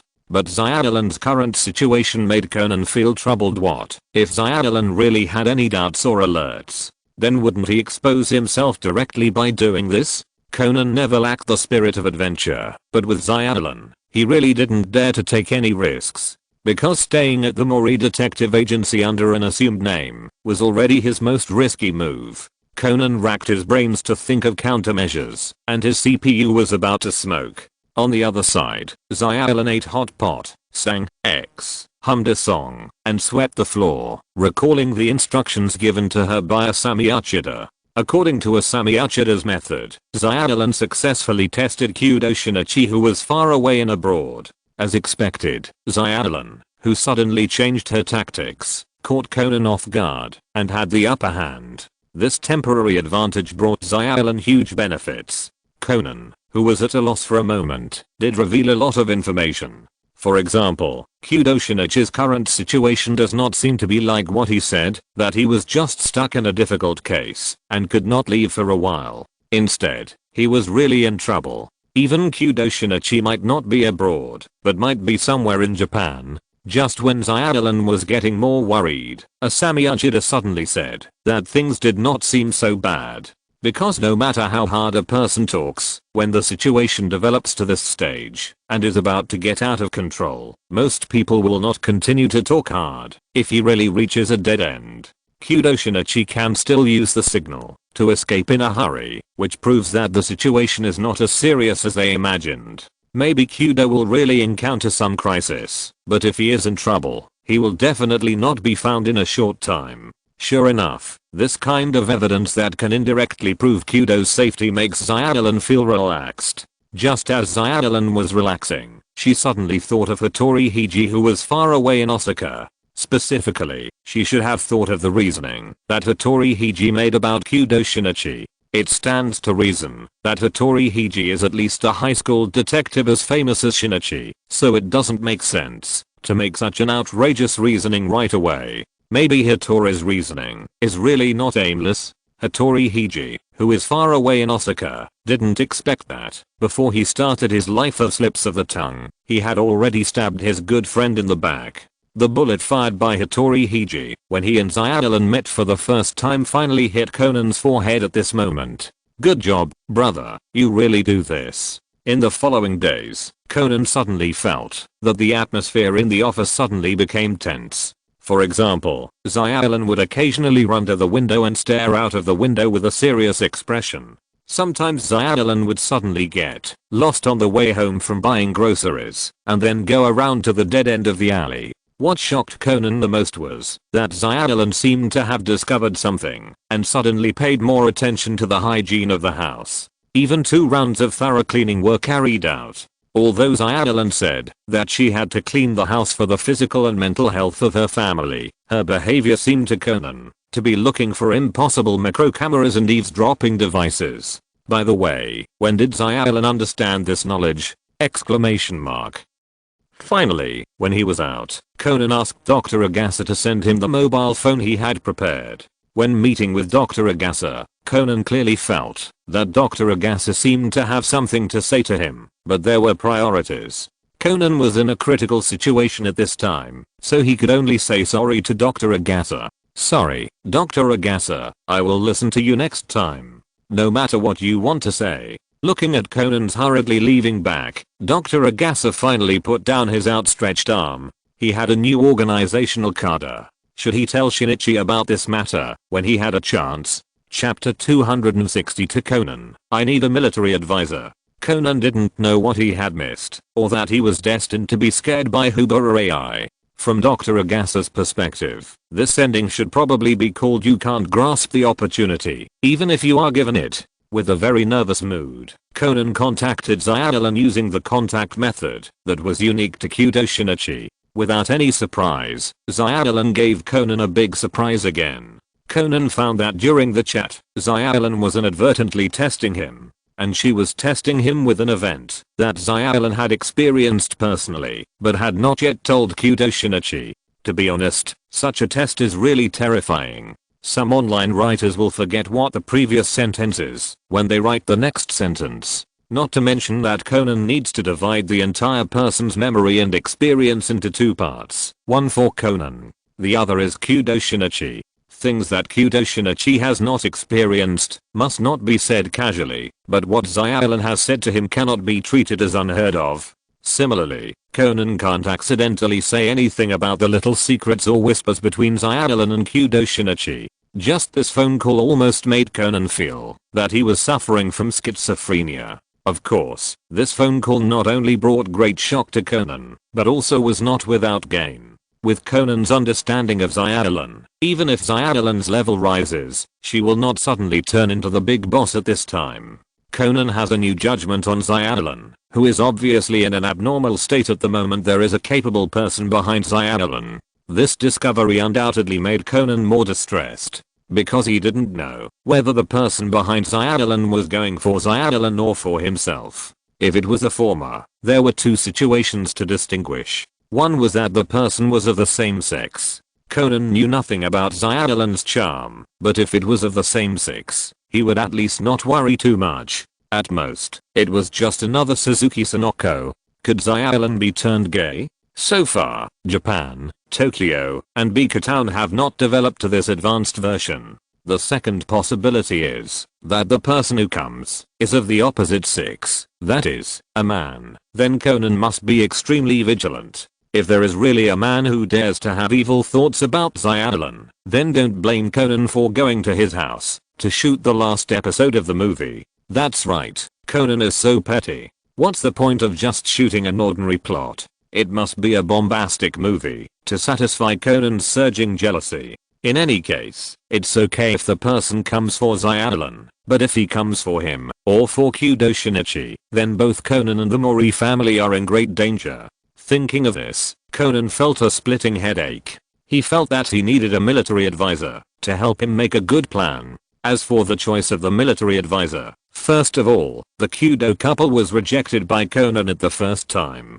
because he was not ready to be teased by his unreliable mother. As for the nonsense that I have a friend, it can't fool his father at all. The second person to be rejected was Dr. Agata. The doctor was just an old bachelor. It was useless to ask the doctor about such emotional issues.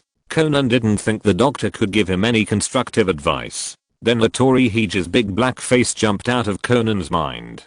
To be honest, from the perspective of life experience, Osaka Black Chicken not only looks like Kudo Shinichi, but the two even have similar life experiences. They both have excellent family backgrounds. One father is the head of the police headquarters, and the other is a world-famous mystery novel writer with a wide network of contacts in the police. They have been influenced by their parents' reasoning since childhood, and thus embarked on the path of high school detectives. Both of them have childhood sweethearts who look quite lovely, and the combat effectiveness of childhood sweethearts is not ordinary. Xiaolan can break a telephone pole with one punch, and Kazuha has not clearly stated that she can't do it. The only difference between the two is that Hattori Hiji's combat effectiveness is higher than Kudo Shinichi. At least sometimes Hattori will turn his head to see if there is anyone touching him from behind. The stick in the Robiga paradise is Conan's lifelong shame. It stands to reason that with Hattori Hiji, he should be Conan's good brother who can talk about anything. In general, the role of a good friend is mostly like this. But Conan still shook his head and threw Hattori Hiji's big face out of his mind. There is no other reason. This guy has not yet confirmed his relationship with Toyama Kazuha. He can't even do it himself. Do you dare to believe his theory? And Conan has a vague premonition that, if he tells Hattori Hiji about this, maybe that black guy will not need to find other things to talk about him for the rest of his life. He can talk about this shit for the rest of his life. Just when Conan was thinking about it, and was extremely distressed, suddenly Toyama Tobi's figure broke all illusions, and appeared in Conan's mind. Yeah, how could I forget this guy? Conan was extremely surprised, just like a drowning person grabbing the last straw. Toyama Tobi is one of the few people who knows his identity, and he is also a member of the Black Organization. Through Toyama Tobi, Conan might be able to test whether the person behind Xiaolan is a member of the organization. This is one of the wonderful things. If Toyama Tobi is allowed to be his military advisor, the most wonderful thing is that Toyama Tobi has a girlfriend. His girlfriend is the famous and popular host of Nichimi TV, Rina Mizunashi. Toyama Tobi, an unemployed vagrant, can find such a beautiful girlfriend of this status. What does this mean? This shows that this guy's the fucking Heisei love saint.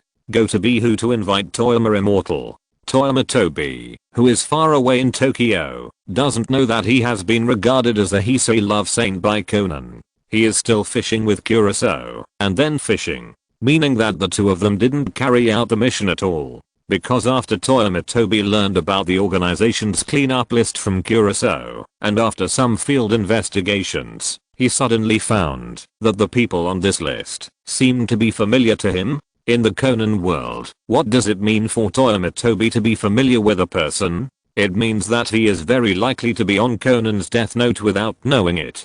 After this coincidence happened, Toyama Tobi was in a trance for a while. For a moment, he even thought that Conan might be the prince of the Black Organization. He was waiting to kill 99,999 people and then return to the organization and then stage a wave of death. Then he found that his mother lived in a doghouse and gathered 100,000 djinns to build a doghouse together. After successfully persuading Kuroso to slack off with him, the two crossed out the names from the cleanup list while drinking coffee. Rum, who was completely unaware of this matter, called Spiritus highly efficient, and he was indeed a pillar of the organization. As for Kuroso, he didn't go to tell Rum about it, although he didn't know what these tasks were about. But you can't say that everyone didn't work after the task was completed. Kuroso is now more and more adept at slacking off. To this day, some inconspicuous small restaurants with unique flavors are found by Kuroso on the internet. Her innate super memory storage ability has finally found the most suitable use. Chapter 263. Since someone has to sacrifice, why can't it be Conan? The innate holy body of cattle and horses. X. The innate holy body of exploring the store. Just like this, after witnessing a female corpse falling from the sky, Kuroso and Yuan Shinfei ended their one-day trip to the stalls. What the hell is this coffee immortal? At first, I thought that Liu Deng was making coffee from the beginning. But after all this time, it turns out that Leo Deng only grinds and brews coffee. Can this be called an immortal? Japanese gods and immortals are all like this.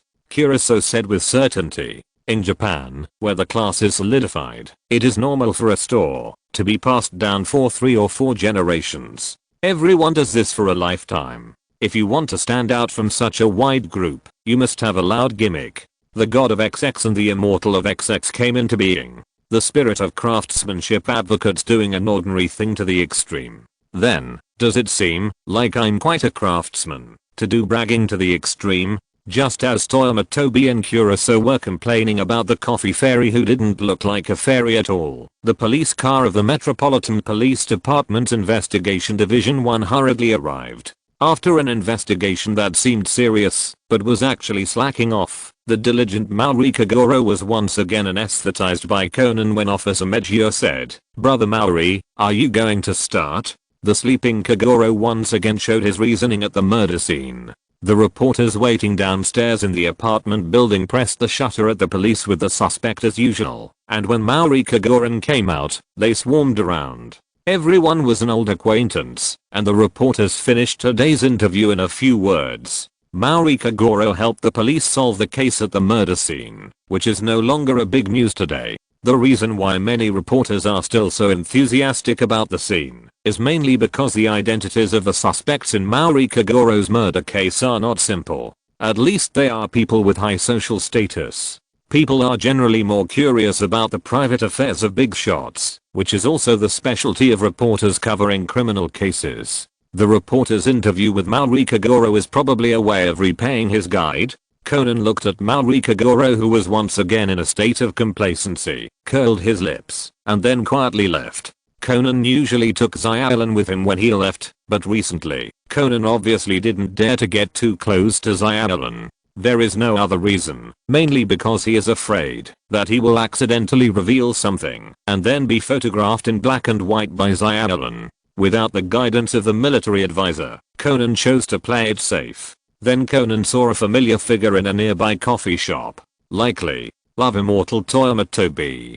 Conan took 2 steps at a time, and his 2 short legs ran in a circle, running at the speed of chasing cars on weekdays, and finally caught Toyama Tobi before he left the coffee shop and successfully intercepted him. Looking at the imposing Conan in front of him, Toyama Tobi fell into deep thought. Did Habra AI accidentally add some husky gene into the drug when she was developing it? Why does this Conan in front of him look so stupid? Hey, Kit, you are here to complete your performance again. Toyama Tobi said in unfriendly teasing, and then he found that Conan didn't hear what he said at all. Instead, he stared at Kuroso in a daze. Conan knows Kuroso? This is obviously impossible. The timeline of Conan's world is still in the early stage, and it is still a long time before Kuroso appears in M20. Conan can't know Kuroso anyway. What is this kid looking at? Hey, Kit, you have completely stopped hiding your sexual fetish of liking older sisters? Conan finally came to his senses under the repeated urging of Toyama Tobi. He subconsciously asked Toyama Tobi, "Toyama brother, isn't your girlfriend Miss Mizuno from Nichimi TV?" Toyama Tobi nodded as a matter of course. Yes, but now it is the Heisei era after all. Is there anything wrong with me having 2 or more girlfriends? Do I have to report to the police for making friends? Toyama Tobi was surprised. He thought that Conan would strongly condemn him. No matter how sultry Conan was, he still had to condemn Toyama Tobi's bad behavior on the surface. But Toyama Tobi waited for a long time and didn't wait for Conan to speak. He looked down and saw that Conan's eyes were really straightforward. His 2 big eyes were full of sincerity. He just hugged Toyama Tobi's thighs and said those 2 words, "Teach me." "Want to learn? I'll teach you." Yuan Shenfei's joke unexpectedly got a response from Conan. Conan stood up straight and bowed to Yuan Shenfei in a standard way. If there weren't so many people in the coffee shop, Conan would not be stingy with a seat. "Brother Yuan Shen, there were so many people outside just now. I kneel down for you, my brother." TSK Yuan Shenfei suddenly realized something and looked up and down at Conan. "Okay, you go back first. I'll find you when I'm done. By the way, you know what kind of person I am. I never work for nothing." Please rest assured, I have prepared your reward. Conan answered Yuan Shenfei seriously. At this time, Conan was no longer the unruly look when the two first met. Yuan Shenfei did not miss Conan's unruly look. Compared with Conan's unruly look, he really liked Conan's rudeness at first and respectful later. Unruly at first and respectful later. It makes people laugh when they think about it.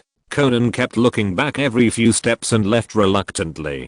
Since he met Toyama Tobi, there has never been a moment when he felt that Toyama Tobi was so fucking handsome. After Conan had completely walked away, Kuriso asked hesitantly, "Did that kid just now want you to teach him skills to chase girls?"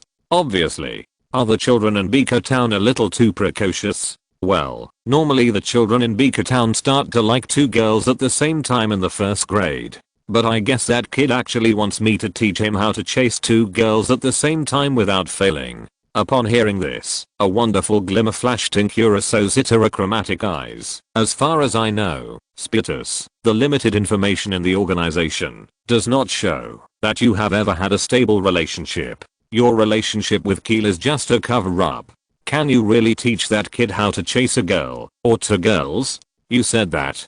Toyama Tobi sneered. "The organization's training is divided into theory and practice. At least I can teach him theoretical knowledge. As for whether he wants to put it into practice, someone has to sacrifice for the truth. Why can't it be Conan?" If you're listening to this novel on a channel other than Fanfic World, it means they downloaded and uploaded it without effort. We cordially invite you to visit our channel, Mundo Fanfic Novelos. There you'll find the original version of this story and you can explore many other novels of various genres. We're waiting for you to immerse yourself in a world of incredible novels. Chapter 264. Thank you boss for the generous reward. Kuriso seemed to be thinking, "I see, so the kid named Conan is your trial and error tool." "Yes, Kuriso, you are always so insightful," Toyama Tobi admitted without blushing. Faced with Toyama Tobi's shameless behavior, Kuriso just smiled. Conan, who just appeared, was just a part of the play between the two of them. After Toyama Tobi sent Kuriso away, he came to the office to pick up Conan. Neither Toyama Tobi nor Conan had the idea of discussing things in the office. How could bad things be done at home? Then Toyama Tobi showed Conan what a real VIP is. After Toyama Tobi sent Kuriso away, it was evening. It was impossible for Toyama Tobi to take Conan out for coffee in the middle of the night. So Toyama Tobi drove Conan directly to a well-known formal entertainment venue in Biko Town. Yes, the emphasis here is on formality. Many police officers of the Metropolitan Police Department like to come here to relax before going home after a long overtime. It was with the help of an old senior from the investigation division that Toyama Tobi found this wonderful and formal place. Toyama Tobi slowly drove the car into a plain parking lot. After Toyama Tobi parked the car, a waiter from the store immediately appeared in front of them. Even after seeing Conan getting off the passenger seat, the waiter still did not show any surprise, but just quietly led the way. Since Tokyo is a modern metropolis, the importance of privacy and security does not need to be repeatedly emphasized. This formal entertainment venue is the kind that protects the privacy of customers to the extreme. Anyway, since Conan got off the car, until he followed the waiter to the private room prepared for them in the store, Conan has not seen anyone else, and even didn't hear any sound. After taking Toyama Tobi to the private room, the waiter completed his work and stood at the door and politely said to Toyama Tobi, "If you need anything, just ring the bell to call me. I'm nearby." The reason why the waiter needs to ring the bell to respond is because of privacy. I believe that all the brothers here have the same trouble when singing in KTV with fruit plates. The tactless waiters would push the door open every now and then, either to open the wine or collect the bottles. Even if they were told not to come in without being asked, they would occasionally peek in through the crack of the door. The waiters certainly had their own tasks, but the protection of the privacy of the guests in this formal entertainment venue really made people feel at home. Just as the waiter was about to leave, Toyama Tobi suddenly called him. "Wait a minute, please help me to get some friends to liven up the atmosphere. This little brother of mine is here for the first time, and he likes older sisters." Hearing Toyama Tobi's words, the waiter's smile became more sincere. After bowing to Toyama Tobi again, the waiter whispered, "Please rest assured, the next time you call me, I will bring the guests who are interested in competing for the field with you." After the waiter finished speaking, he took a deep look at the calm and composed Conan, and was still sighing in his heart. This is indeed a child of Tokyo, who has been able to receive one-on-one personal guidance since childhood, which is enviable. After the waiter left, Toyama Tobi looked at Conan, who was a little mad, and comforted him. "Don't worry, he won't bring anyone if I don't call him. After all, they provide such a private space for conversation. You have to give them a little profit, right?" Without giving Conan a chance to refute, Toyama Tobi asked directly, "Tell me about your problem, boy. I think you seem to have a lot of doubts." Conan looked at Toyama Tobi, who looked like a hermit in front of him, and was a little speechless for a while. "You are so pretentious that I can't even ask this question." But in the end, Conan still spoke. "It's like this. I recently found that Xylan is a little abnormal," Conan said to Toyama Tobi while choosing his words. As soon as he finished the first sentence, Toyama Tobi nodded and took over the conversation. "Abnormal? It's normal. Xylan is 17 years old now. She is at the age of being curious about the opposite sex. It's no big deal to fall in love too early at this age. What's more, you don't seem to have the concept of premature love here." As soon as Toyama Tobi came up, he took out a green hat without saying a word, and then put it on Conan's head. Conan naturally refused angrily. As the two of them pulled and tugged, Conan finally explained the problem in a coherent manner. Toyama Tobi understood. It turned out that Uchida-Asami, the love strategist, was too powerful and forced a little death god of rice flour into a hurry. He was desperate and had no choice but to find me. No wonder when Conan saw him and Kuriso together today, he not only didn't make trouble, but even showed a hint of admiration in his eyes. So he accidentally made Conan think that he was a professional match? It's a waste not to take advantage of this hard-earned money. Yuan Shenfei didn't even need to turn his eyes to think about it. "Your question sounds really complicated. I believe you have also felt that the person behind Xylan is definitely not a simple person. So, it depends on your sincerity." Yuan Shenfei took out a pose machine from under the coffee table and placed it in front of Conan. Conan, who had long thought that he could not escape this, took out the supplementary card and began to enter the amount on the pose machine. When Conan entered 50,000 on the pose machine, he turned his head and looked at Yuan Shenfei. He found that Yuan Shenfei was like an old monk in meditation at this moment, and there was no reaction at all. Conan knew that this was not enough, so he pressed another 0. When he looked at Yuan Shenfei again, he found that Yuan Shenfei seemed to show a hint of approval. But when he looked carefully, he found that everything seemed to be his own illusion. Translated, it means that the rare NPC Yuan Shen is very appreciative of your action of adding money, but it seems that the money added is not enough. Conan gritted his teeth and added another 0. This time when he looked at Toyama Tobi again, he saw a smiling face that made him feel at home. To be honest, he had known Toyama Tobi for such a long time, but he had only seen Toyama Tobi's expression like this when he paid. Toyama Tobi had to do the job. After receiving the money, Toyama Tobi immediately said to Conan, "I know about your concerns. I can tell you that no one in the organization is currently investigating you or Kudo Shinichi. In fact, the organization has been in a state of panic recently." Toyama Tobi said this, but his eyes looked at Conan with some strangeness. It has been a few days since Shirley left the organization. In the past few days, whenever Conan went to Dr. Agasa's house, he would be surprised to get a Habra AI. But this guy had been fighting with Uchida-Asami for a few days, and the most important thing was that he didn't win. He is really useless. Chapter 265. Mizukiko, you don't want others to know that your son is drinking and having sex, right? You said the organization has been in trouble recently? Conan's attention was immediately attracted by the organization. What Xylan? What love strategist? All were thrown aside. Women will only affect the speed of my death. That's not important. Toyama Tobi is not the kind of NPC who will be led by Conan. After forcibly saying that the organization is not important, he said to himself, since Xylan is not from the organization, then the person behind Xylan is obviously going after Xylan, not you, Kudo Shinichi.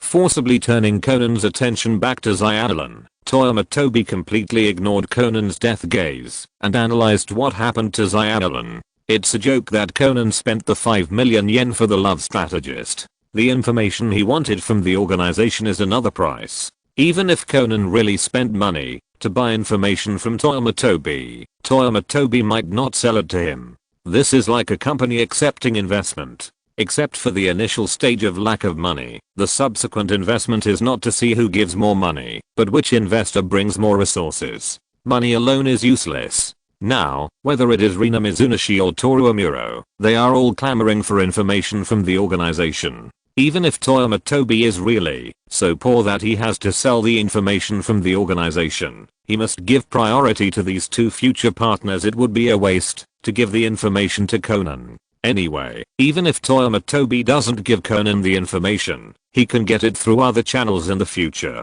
There is also a biological mother lurking among the cadres of the organization, and Toyama Tobi has not forgotten it at all. Don't look at me with such eyes. Don't you think the situation would be worse if this person was targeting Xylan? What's so bad about that? I believe Xylan will never be deceived by another man. Conan looked very confident, but if he was really that confident, he shouldn't look like the jealous king of East Asia. It can be seen that, even if Conan is dead now, thrown into the crematorium, and his whole body is burnt to ashes, his mouth will still be hard. You're right, it's not a problem for a man to be in front of Xylan, but what if the one who gives advice to Xylan is a woman? Conan was completely confused by what Toyama Tobi said. Isn't it normal for Xylan to have a woman/girl around her? This is much better than having a man around her. Besides, Suzuki Sanoko is the best example. She has been by Xylan's side for many years, and now she is also the CP leader of the Shinran CP party. Conan looked indifferent, not realizing how powerful his girlfriend's best friend was. Toyama Tobi only gave a little popular science to make Conan realize the seriousness of the problem, not to mention how many top-notch daughters like Sanoko can there be. The reason why Suzuki Sanoko is so popular is because her personality is different from that of a regular Chiba daughter. Brother Toyama, save me. Conan's desire to survive was soaring at this moment, and Toyama Tobi felt secretly happy. He patted Conan's head and said to Conan, don't worry, I will go to Xylan's military advisor to help you find out. You'd better keep a low profile during this period and don't let Xylan catch you, okay? Okay. Please, brother Toyama. No matter what Conan thinks, he is acting quite sincerely now. Toyama Tobi took the opportunity to buy cigarettes to leave the box, and after finding the waiter to take the person in, he smiled at the box with satisfaction and left. Toyama Tobi just walked to the car, turned on his mobile phone and dialed back a miss number. Mrs. Kudo? Do you have any advice? Just when Toyama Tobi was chatting with Conan, he missed Kudo Yukiko's call. Of course, it was not a missed call. After all, chatting privately with his mother in front of Conan was somewhat indecent. Toyama Tobi, such a decent person, would definitely not do this. After helping Conan find fun, Toyama Tobi immediately called Kudo Yukiko back. Toyama, I told you not to call me madam, you're making me sound old. After the Kudo couple got to know Toyama Tobi, they could joke around with each other occasionally. Besides, Kudo Yukiko is a person who likes to joke around. Of course. Then Miss Yukiko, are you calling me at this time to give me some advice? I don't deserve your advice, but I need your help with some small troubles. Toyama. Kudo Yukiko smiled awkwardly on the phone and then said, by the way, Toyama, I'm back in Japan. Is it convenient for you to find a place to meet? If the Kudo house hadn't been blown up, Kudo Yukiko would probably have said, is it convenient for you to come to my house to meet me? But now that the Kudo house has not been rebuilt, she can only find a place to meet. Has Miss Yukiko returned to Japan? Toyama Tobi was stunned, then laughed. Then can I trouble you to come to this address? By the way, Miss Yukiko, if it is convenient, can you disguise yourself as Kudo Shinichi? Really, it is extremely urgent, and it will be fatal if it is delayed. Hearing that someone would die, Kudo Yukiko did not have time to think about it, or compared with Kudo Yusaku who made plans before taking action. Kudo Yukiko is completely the opposite type. After hanging up the phone with Kudo Yukiko, Toyama Tobi looked at the building and sighed. Conan is indeed a son of luck, and he really gets what he wants. The crisis here has not yet occurred, but the mother of Kudo Yukiko, a master of disguise, has come first. It can only be said that it is better to come at the right time than to come early. Since Kudo Yukiko came back at such a good time, Toyama Tobi can't miss this great opportunity.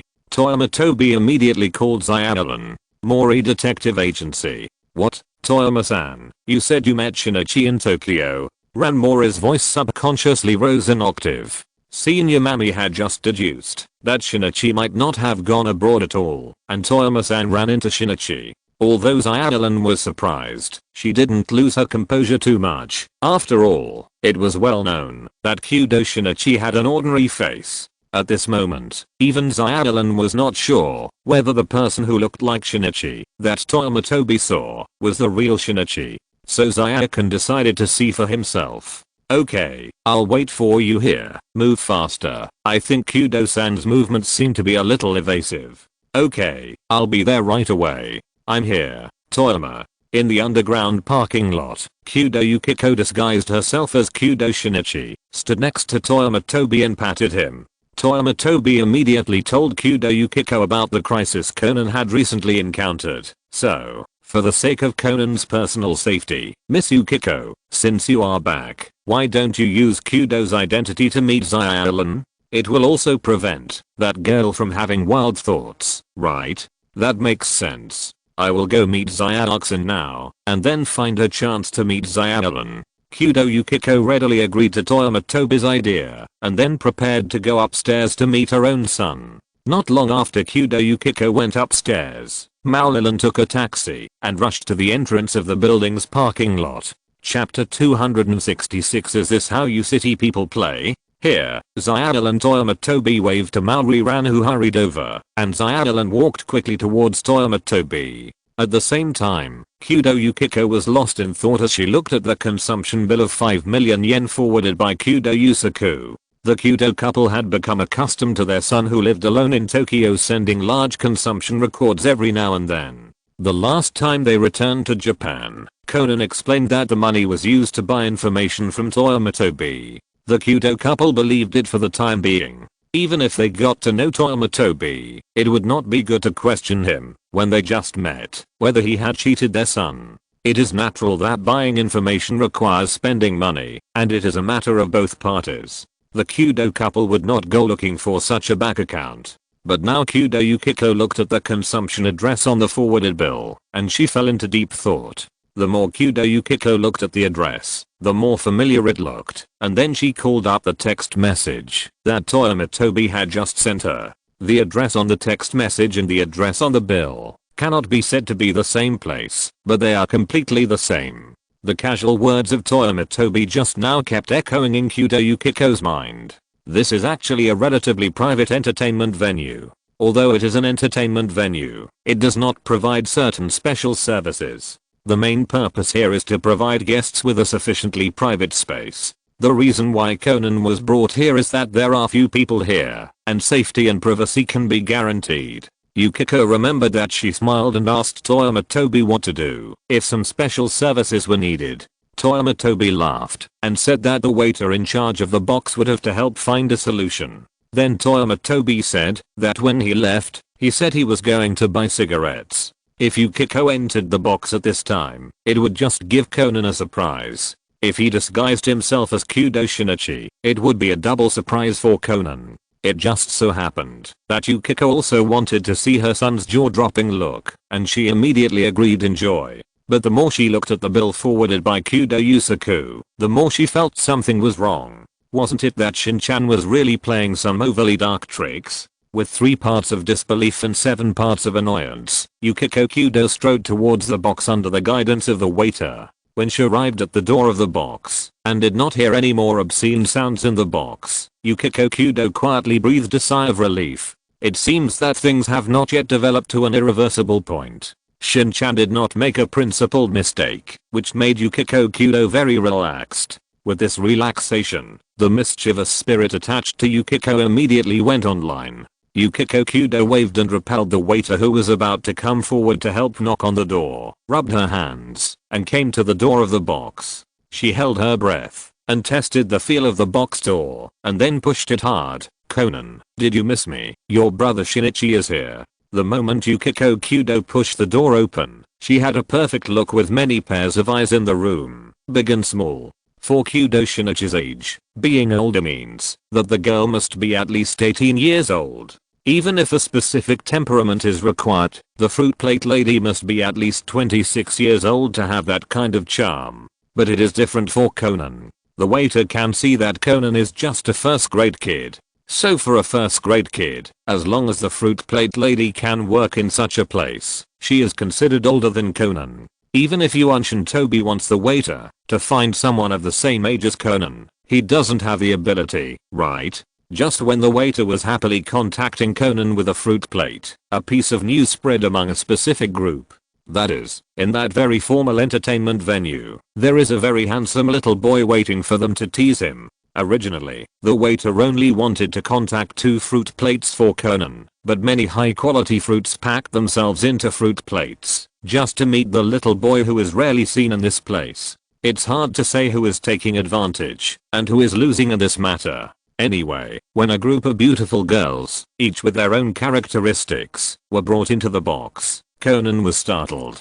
If only 1 or 2 people came in, Conan might be very alert, and he would consider whether this was Toyama Tobi's attempt to hold him in his hands. But with so many people coming in at once, Conan also understood the principle of too much is as bad as too little. How could this situation be a conspiracy of Toyama Tobi? It must be a wonderful misunderstanding. Ladies, this is my first time here, and I'm not very familiar with it. Please guide me, come on. Let's continue playing music and dancing. Conan's extensive knowledge and his best cute conversation skills are doubly powerful in this small box. The fruit plates and Conan had a great chat, and they hit it off at first sight. The so-called top gigolo in Tokyo is not even worthy of carrying Conan's shoes. The fruit plates drank until they were slightly drunk, and their hands and feet began to become dishonest, and Conan was so happy. Since both parties feel that they have taken advantage of this kind of thing, it is a win-win situation.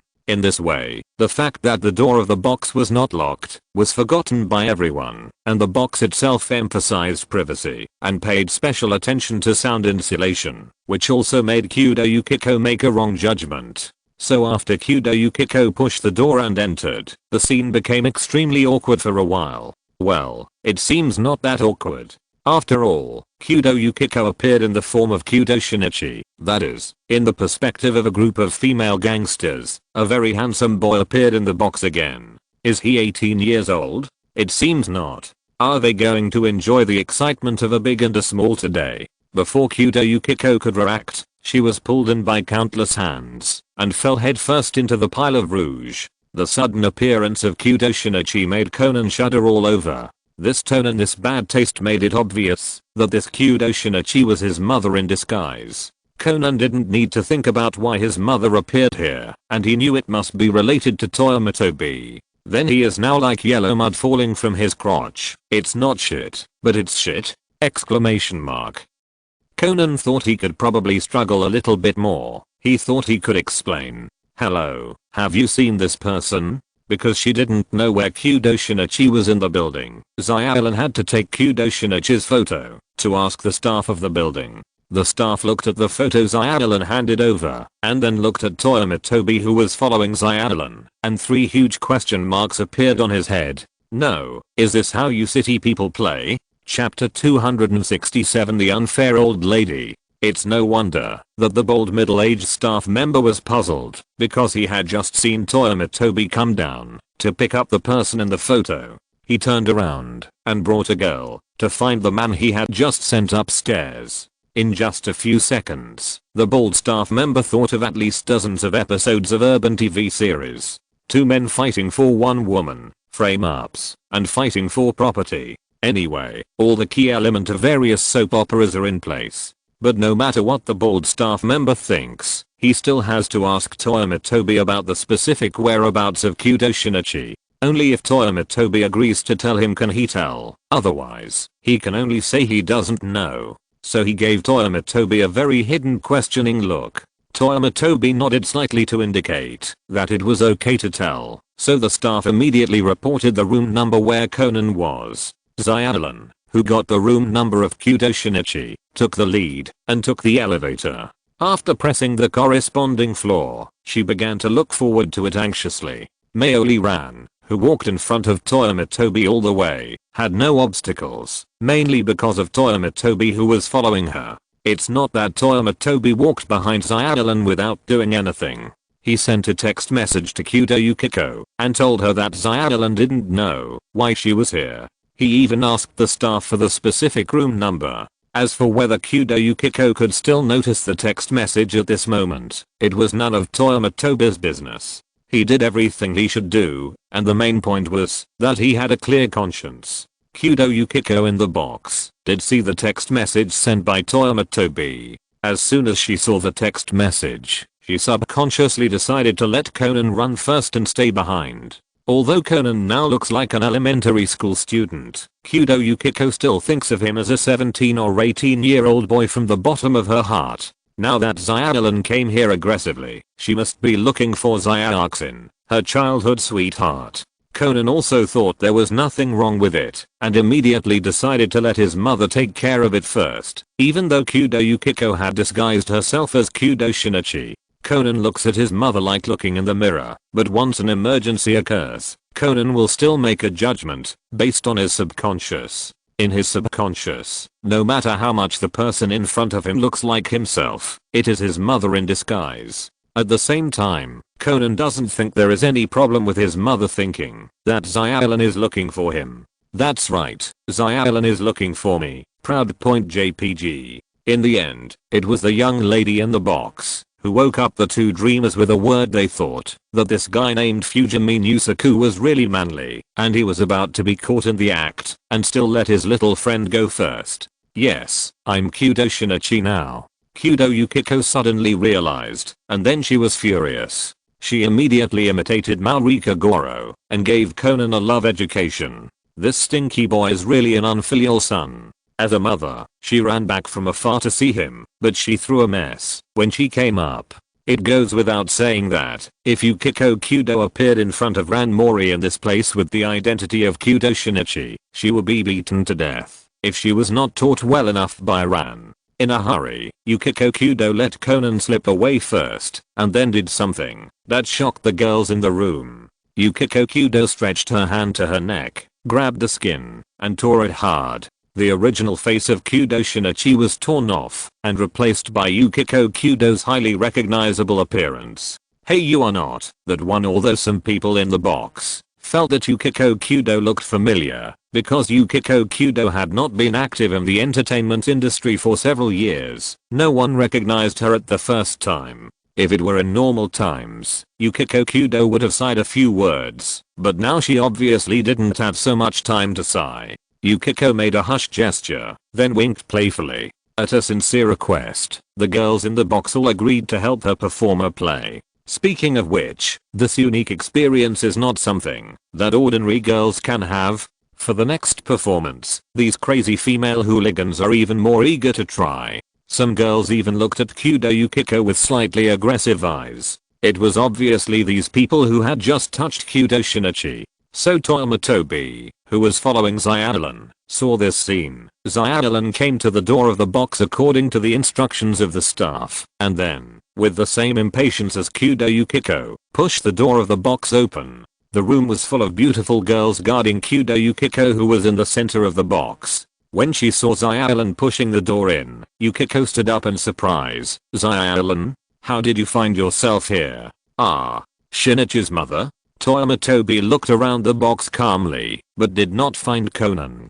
Good boy, now his sneaking skills have improved again. The two girls looked at each other in silence for a while, and Xiaolin's eyes were full of suspicion of Kudo Yukiko. She was asking people with Kudo Shinichi's photo, but she never expected to see Kudo Shinichi's mother here. What does the appearance of Kudo Yukiko mean? It means that the couple may know Shinichi's situation. Uchida Asami's guess once again surfaced in Xyalan's mind. I'm afraid many people know about Kudo Shinichi's situation. It seems that Xyalan herself is the only one who is kept in the dark. Where is Yukiko's sister Shinichi?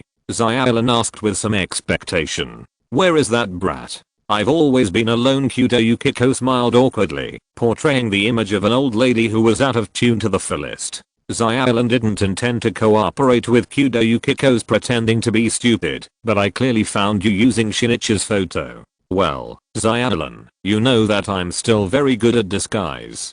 Kudo Yukiko casually pulled over the mask that had just been taken off. You know, as actors, there are always times when we need to collect folk songs. Kudo Yukiko's rebuttal was pale. Anyway, compared with Conan, Kudo Yukiko's lies were extremely pale. Facing Ran, who was still questioning her, Yukiko Kudo looked to Toyama Tobi for help. After noticing Yukiko's gaze, Toyama Tobi smiled knowingly and tried to smooth things over. Well, whether it's Kudo-san or Mrs. Kudo, it's a happy thing to meet them. Why don't we go to another place? This place doesn't seem to be suitable for chatting. If Conan was still here, he would definitely spit on Toyama Tobi. Bah, that's not what you said just now. Chapter 268, Meeting between Kudo Yusaku and Furuya Rii. In a quiet tea room, Maoli Ran and Kudo Yukiko sat opposite each other, silent. Xyalan had thousands of questions in her mind that she wanted to ask Kudo Yukiko, but she didn't know how to start for a while. Yukiko's silence was very common. Because she had to clean up her own son's ass, she was guilty and couldn't speak first. In fact, when going to the tea room, Kudo Yukiko originally planned to ask for help from Toyama Tobi, but was decisively rejected by Toyama Tobi. In terms of the closeness of the relationship, Toyama Tobi and Maoli Kagoro were almost sworn brothers. Besides, as long as Maoli Kagoro received the commission fee, Toyama Tobi would get the money. Kudo Yusaku was undoubtedly a latecomer in this friendship competition. Although Conan paid Toyama Tobi a lot, Toyama Tobi also provided information. Everyone paid and owed nothing to each other.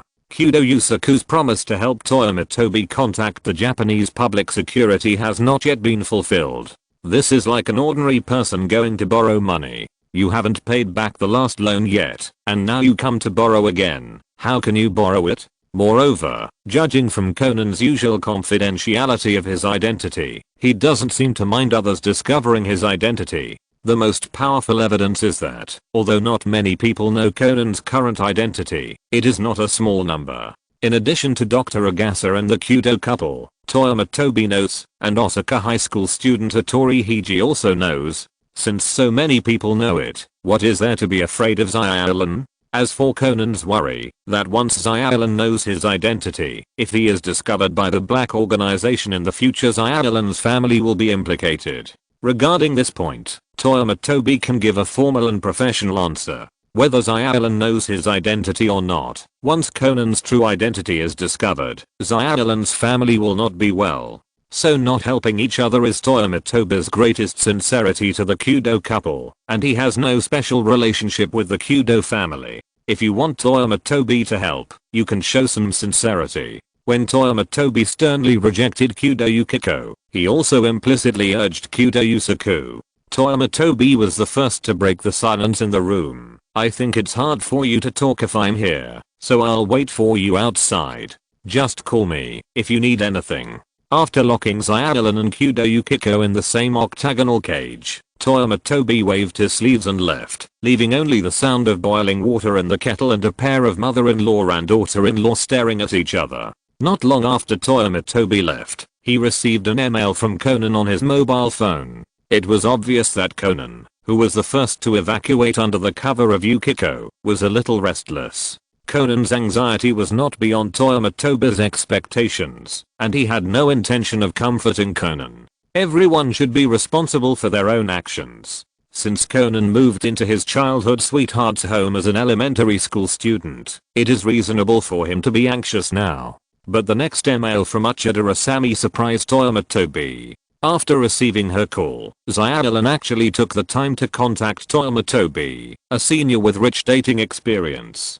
She didn't expect that Uchida Asami could gain such a high degree of trust in Xyadalan's heart in just a few days. It should be said that Uchida Asami is really worthy of being the well-deserved big heroine of Bika Town. Her methods are quite amazing. Toyama Tobi simply told Uchida Asami about today's situation so that she could be prepared. The reason why he told Uchida Asami was that Toyama Tobi was afraid that Xyadalan would be fooled by the actress Kudo Yukiko. Mrs. Kudo is a world-renowned actress. Her acting skills are beyond words. In addition, the Kudo family has a criminal record of fooling Xyadalan, so Toyama Tobi had to help Xyadalan's plug-in install the latest generation of patches in time. Uchida Asami was seriously absorbing the latest information from Toyama Tobi.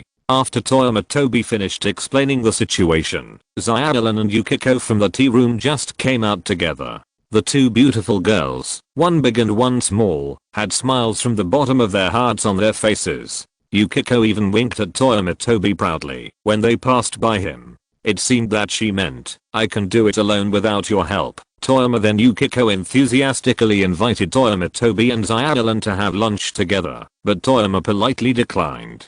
Xyadalan also said that she had to prepare dinner for Maori Kagoro and Conan in the evening, so she really couldn't have dinner with Yukiko's sister. So everyone parted ways, and Toyama Tobi just happened to take Xyadalan back to the office. After watching Kudo Yukiko get on the taxi, Maori Ran slowly put away the smile on her face. This face-changing skill made Toyama stunned. "What's the matter?" Toyama Tobi asked calmly. "It's nothing, Toyama brother. What happened today was indeed a misunderstanding."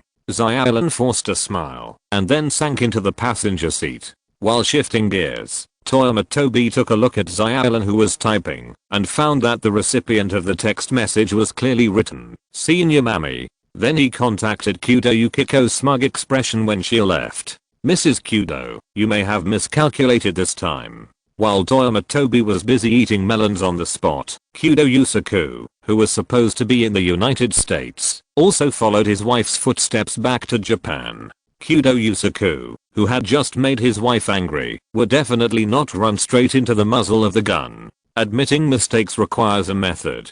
Kudo Yusaku has always been a person who is good at seizing opportunities. He believes that the opportunity to coax his wife will come soon. He doesn't plan to waste the time now. Toyama Tobi is indeed fulfilling his gentleman's agreement with him and taking care of his son in Tokyo. Kudo Yusaku naturally has to return the favor and put Toyama Tobi's commission on the agenda. It is not difficult for Yusaku Kudo to contact the Japanese Public Security Bureau. His identity as a world-class mystery novelist may not be helpful at this time, but he has also helped the Japanese police solve quite a few difficult cases as a consultant to the police. As the saying goes, a good fighter does not have a glorious achievement. Although Yusaku Kudo has helped the police solve so many cases, not many of them have been reported.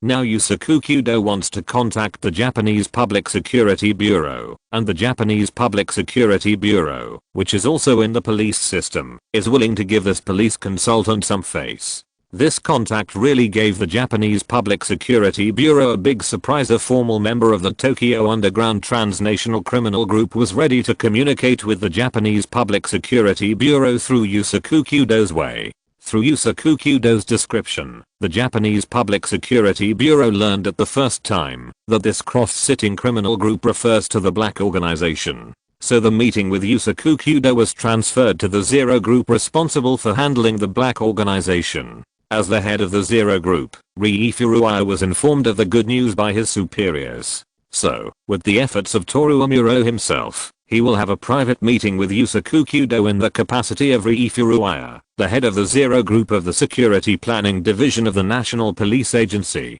Chapter 269. Fighting for the Initiative in Negotiations.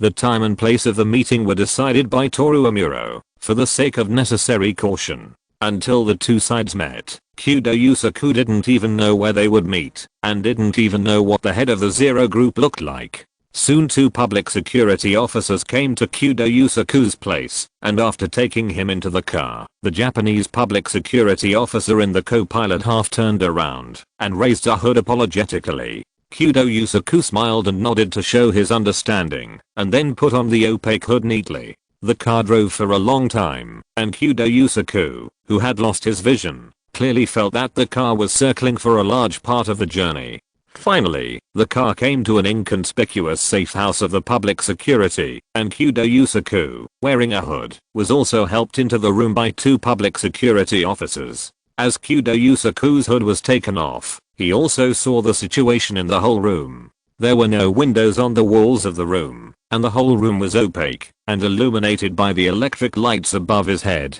In the room, there was already a young man wearing a grey suit, a white shirt inside, and a navy blue tie waiting for his arrival. The young man was handsome, with brown hair and wheat-colored skin, and looked like a mixed race. After seeing that Kyudo Yusaku had adapted to the light in the room, Amuro Toru said, "Welcome, Mr. Kyudo. My name is Rii Furuaya, and I'm the head of the Zero Group. Due to professional sensitivity, I'm very sorry to meet you in this way." Amuro Toru apologized to Kyudo Yusaku in a serious manner. Although the detectives of the Investigation Division 1 who received the most help from Kyudo Yusaku when he was an advisor to the police force were still the detectives, Amuro Toru's courtesy to Kyudo Yusaku was well deserved in terms of his contribution to the police force and the safety of the entire Tokyo area. "It's understandable, Mr. Furuaya." Kyudo Yusaku smiled gently, not minding the cautiousness of the 2 public security officers. When he was brought in, Kyudo Yusaku had some guesses about the identity of Rii Furuaya in front of him, and the more details he felt, the clearer his guesses became. If it were Conan, he would have to show Amuro Toru a wave of reasoning in this situation, and if the atmosphere was right, he would have to reason about the location of the safe house. But this is where Yusaku Kyudo's emotional intelligence as a father comes from. Sometimes, 1,000 words are not as good as silence. It is not necessary to have a deep conversation when you first meet. Just follow the steps to promote friendly communication between the 2 sides. Mr. Kyudo, I hope you understand. Your time is also precious. Let's get down to business. Can I ask the identity of the member of the organization who found you? Although Toru Amuro said that Yusaku Kyudo's time was precious, in fact, it was the other way around. When Toru Amuro heard his superior say that someone in the organization wanted to communicate with the Japanese Public Security Bureau privately, for some reason, the first face that popped up in his mind was Toyama Tobi. "I'm sorry, Mr. Furuaya."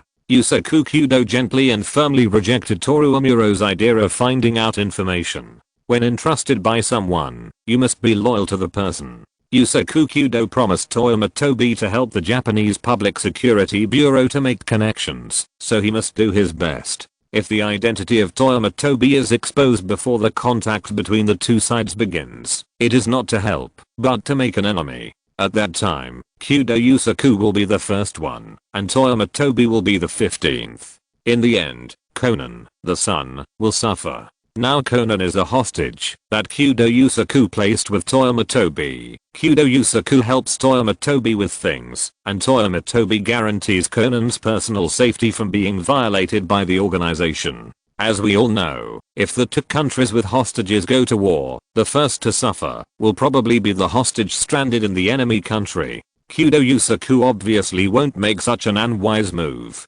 Officer Furuaya, please believe in the sincerity of my client's cooperation with the Japanese Public Security Bureau. If he didn't want to cooperate, he wouldn't have gone to the trouble of asking me to take his place. But for the safety of my client, I won't reveal the identity of my client before our negotiations have reached a certain stage. Please understand this. After all, I also need to be responsible for my client, right? Kyudo Yusaku's words were full of thorns. His behavior was undoubtedly using his reputation and favors to the entire police force to guarantee others. At the same time, Kyudo Yusaku also made his position clear. In this negotiation, he stood on the side of the member of the organization. Amuro Toru immediately realized this and said to Kyudo Yusaku with a smile, "It seems that the man has a deep friendship with you, Mr. Kyudo. In this case, why don't we talk about the conditions? First of all, I at least need to know what kind of status your client has in that organization. This request is still reasonable, right?"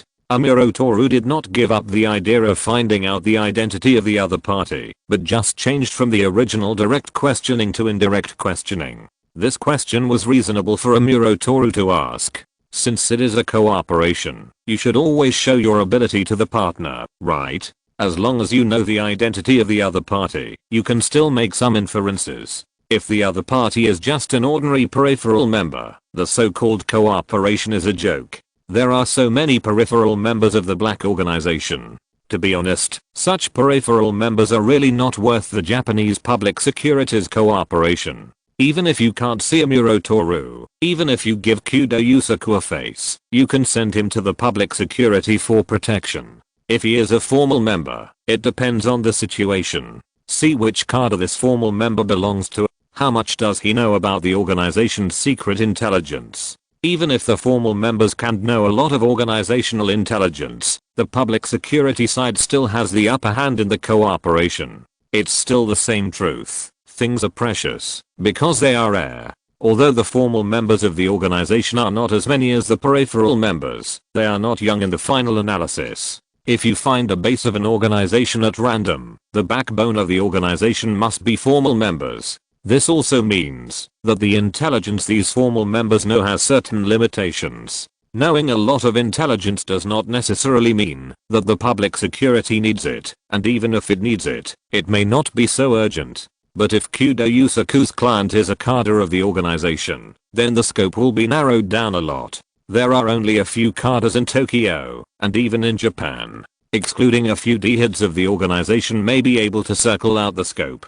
Although the cooperation between the two sides is equal to a certain extent, the public security will take the initiative one step earlier if they know the identity of the target one step earlier. Although Amuro Toru has a very strong sense of patriotism and a firm character, but he doesn't mind using the cold and dirty methods of the Japanese public security for the country. Not to mention that this is just the testing stage for both sides. Moreover, Amuro Toru does not think that his little trick can stump the famous Kudo Yusaku. Amuro Toru is just curious about how Kudo Yusaku will respond next. Chapter 270 I want a pardon for a period of 1.5 years. Facing the second wave of temptation from Toru Amuro, Yusaku Kudo remained calm. As a representative of planning, before making decisions and quick thinking on the spot, this level of temptation was not difficult for him. It's hard to say what position my client holds in the organization, but I can be sure that the intelligence he has is very important.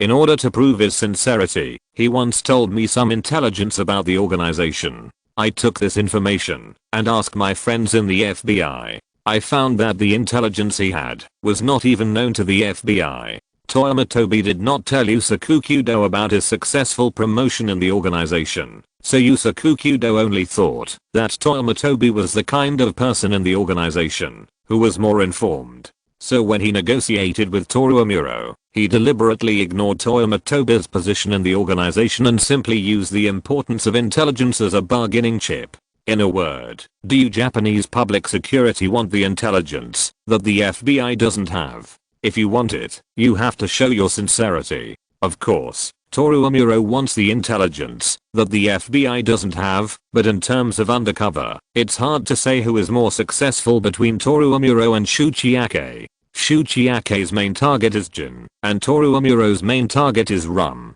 It can be said that neither of them really gained the trust of the two main leaders of the organization. But as a member of the action team, Shuchiake naturally has more advantages than Toru Amuro of the intelligence team. The organization's tasks naturally need to be carried out by internal members. Shuchiake, who can quickly obtain the code name, must have helped the organization deal with some difficult tasks. He had seen Gin early on, and even led an ambush against Gin and other cadres. Unfortunately, the ambush was destroyed by the pig teammates. If the FBI hadn't dropped the chain at the time, even if Gin was not captured in that mission, Shuchiake would have truly gained the trust of part of the organization. He would also become a true gold medal undercover. Unfortunately, there is no if. No matter how unhappy Toru Amuro was with Shuchiake, he had to admit that the information from Yusaku Kudo really interested him. At the same time, he also became curious about the member of the organization who commissioned Yusaku Kudo to come.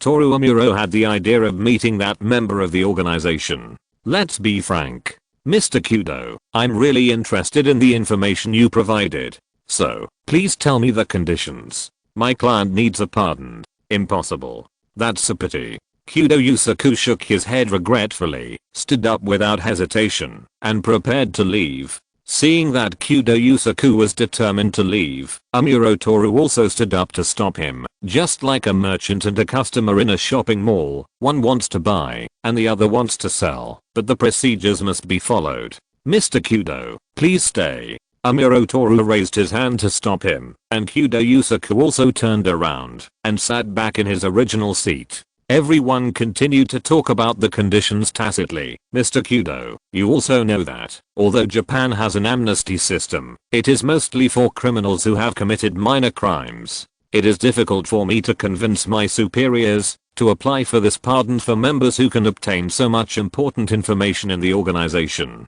Amuro Toru's worries are actually not unreasonable. This pardon for special people has gradually evolved into an alternative judicial transaction. Since it is a transaction, the cost must be considered. As a member of the organization, Toru Amuro can clearly feel the undercurrent of the organization. Although the organization can be regarded as a cancer of Tokyo and even Japan in the past, its actions were low-key and had limited impact on the society. But in recent times, the organization's actions have become more and more large-scale, and even a wave of targeted massacre came to the sea not long ago. Since the people behind Kudo Yusaku asked for an amnesty order, it will definitely not be the kind that takes effect immediately. But according to the current posture of the organization, by the time they really eradicate the organization, it is not certain how many major events the organization has done. It is even more difficult to say what role that person plays in it. What Toru Amuro fears most is that once he agrees to give an amnesty order, the members of the organization will immediately let themselves go and act recklessly.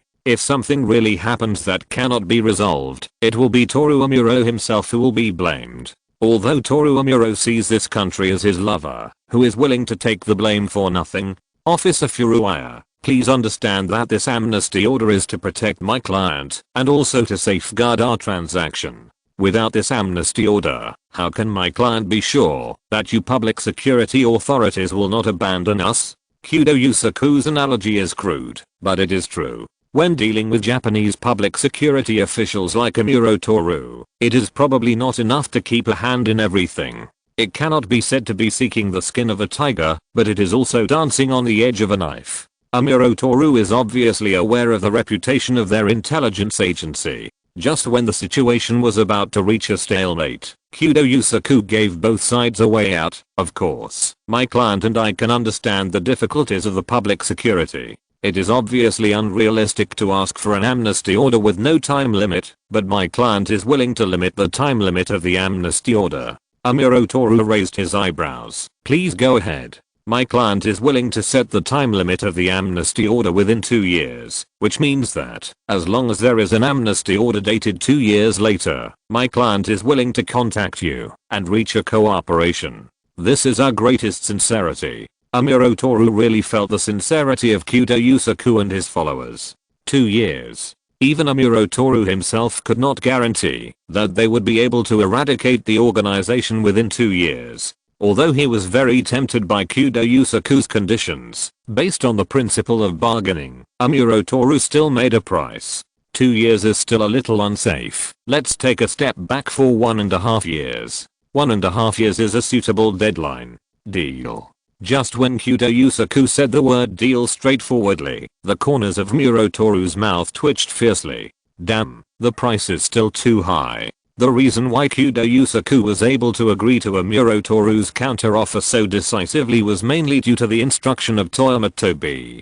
The amnesty order was a suggestion given by Kudo Yusaku, based on Toyama Tobi's situation, and the choice of the time limit was decided by Toyama Tobi himself. At the beginning, Toyama Tobi decided on a 1-year time limit. Although Kudo Yusaku didn't quite understand why Toyama Tobi only asked for a 1-year amnesty order, now that Amuro Toru offered a 1.5-year deadline, it was naturally higher than Toyama Tobi's expectations.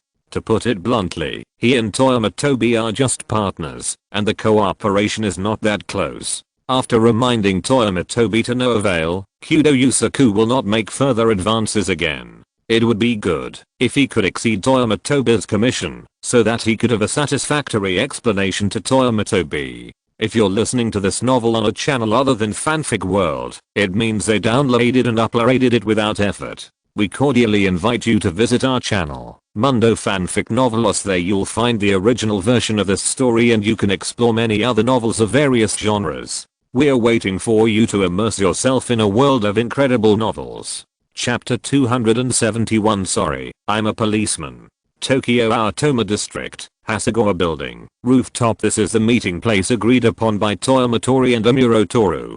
The time of the meeting was decided by Amuro Toru, and the meeting place was chosen by Toyama Tori. There is no special reason for choosing this place, but according to the intelligence of Kuroso, the final target of their cleanup mission is now hidden in the Aotoma newspaper office on the 3rd floor of this building. Hirao Koji, the last link of the organization's cleanup mission. Conan bravely advanced during this period to help Toyama Tori complete most of the tasks. Seeing that Toyama Tori was so successful, Rum was also speeding up the organization's dormancy. In addition to Toyama Tori and Kuroso's group, there were several other groups who were also cleaning up the tentacles of the organization. With the joint efforts of a large group of people, only Hirao Koji was left on the list. In the spirit of starting and ending, Toyama Tori decided that he would personally send the last person on the list off. With this ritualistic behavior, Toyama Tori didn't know how many girls would fall in love with him in the future. Hirao Koji, a sculptor. Unlike most engravers, Hirao Yasuji is a relatively niche engraver. He only requires fineness in his engravings and has no interest in aesthetics. He is a counterfeit banknote template engraver. In the counterfeit banknote world, Hirao Yasuji is also a well-known rising star. The organization will naturally not let go of such high-tech talents. Hirao Yasuji can be said to be the last person to contact the organization in the entire cleanup list, but his progress is the fastest. The organization naturally has its own arrangements for the use of Hirao Yasuji. As I said, we also have our own pounds and euros. To be honest, generally speaking, everyone hopes to create their own US dollars. Why the organization gave up the US dollar and chose to make pounds and euros is a matter of fact. But no matter what, Hirao Yasuji and the organization hit it off. Originally, Hirao Yasuji should have bowed down when he heard the organization's call, but who made Hirao Yasuji himself unlucky to injure his arm on the eve of joining the organization. It didn't matter that he was recovering from his injury, but he encountered a turbulent time for the organization, and his progress in joining the organization was delayed for a while. Although Hirao Koji and the organization were in a two-way relationship, as a technical staff, his treatment still had to be implemented.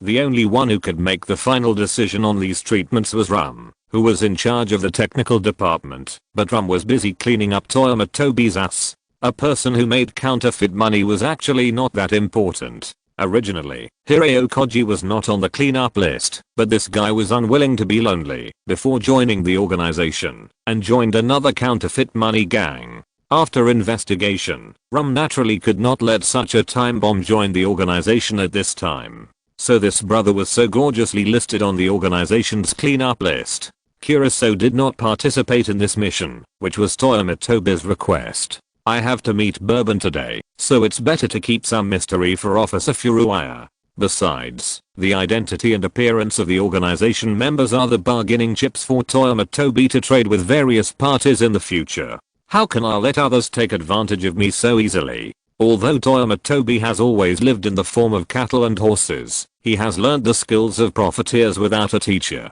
Wow, you are really a tough guy who dares to set up a counterfeit money base next to the police station. This awareness of prevention is many years ahead of Beaker Town. When he came to the downstairs of the Ren building, Toyama Tobi looked at the very conspicuous cameras at the entrance and exit of the building and sighed sincerely. I don't know whether this group of counterfeit money dealers are smart or stupid. There are not many surveillance cameras in the whole Beaker Town, but there are so many at this entrance and exit. This is also thanks to the police in the nearby police station who did not suspect anything. Otherwise a surprise inspection would have wiped out these quarrelsome gangs. After Toyama Tobi cleverly bypassed the camera, he successfully came to the rooftop of the Ren building. As soon as he got on the rooftop, Toyama Tobi found that Amuro Toru was looking into the distance with his back to him.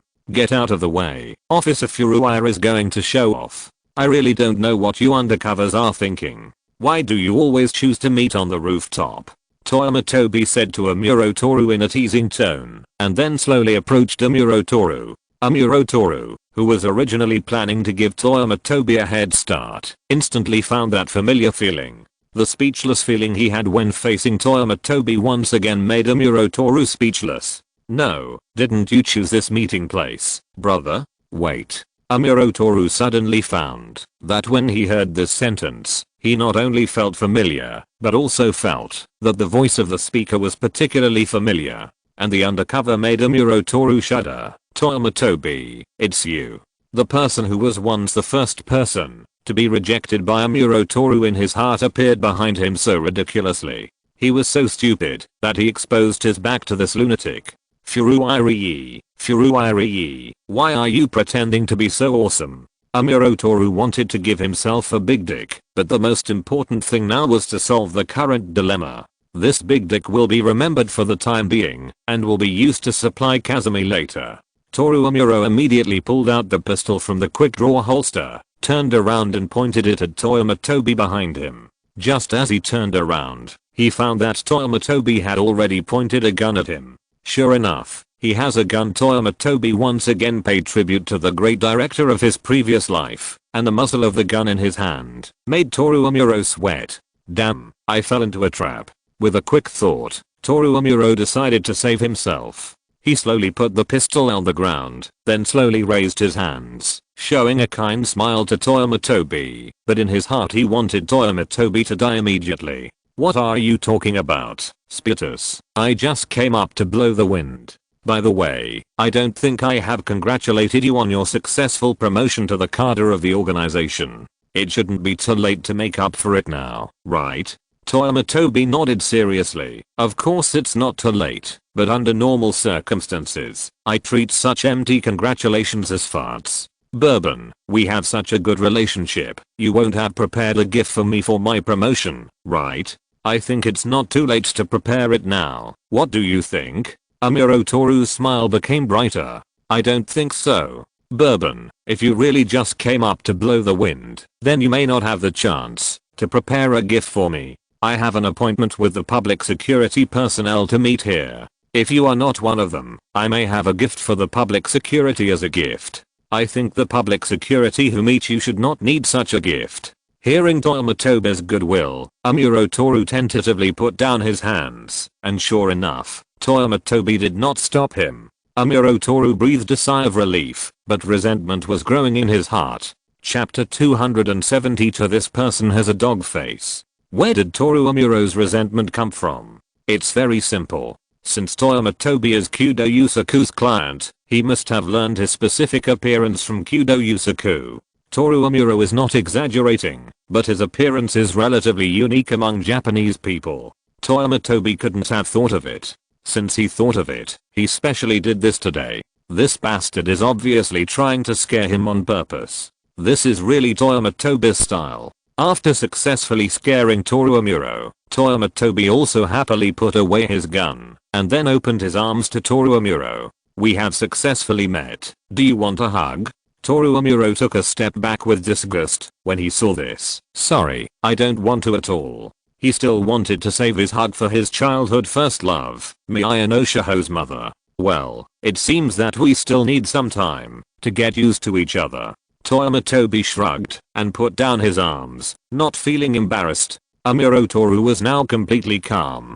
He stared at Toyama Tobi for a long time, then asked, "Why is it you? Why not me?" Toyama Tobi asked back. The answer was actually very obvious to Amuro Toru. Apart from anything else, Toyama Tobi's appearance and performance were too suitable for the organization. This person naturally had a dark temperament. Amuro Toru's original analysis of the person he was going to contact should be a formal member of the organization, but one who was highly valued by Gin and Rum. So he would know a lot of information that even Amuro Toru himself didn't know, but because his status was not high enough, and he was not corrupted by the treatment of the cadre level, he would have the idea of leaving the organization. Strictly speaking, Amuro Toru's profile was not wrong. Because not long ago, Toyama Tobi was still an ordinary member of the organization, and was indeed highly valued by Rum and Gin.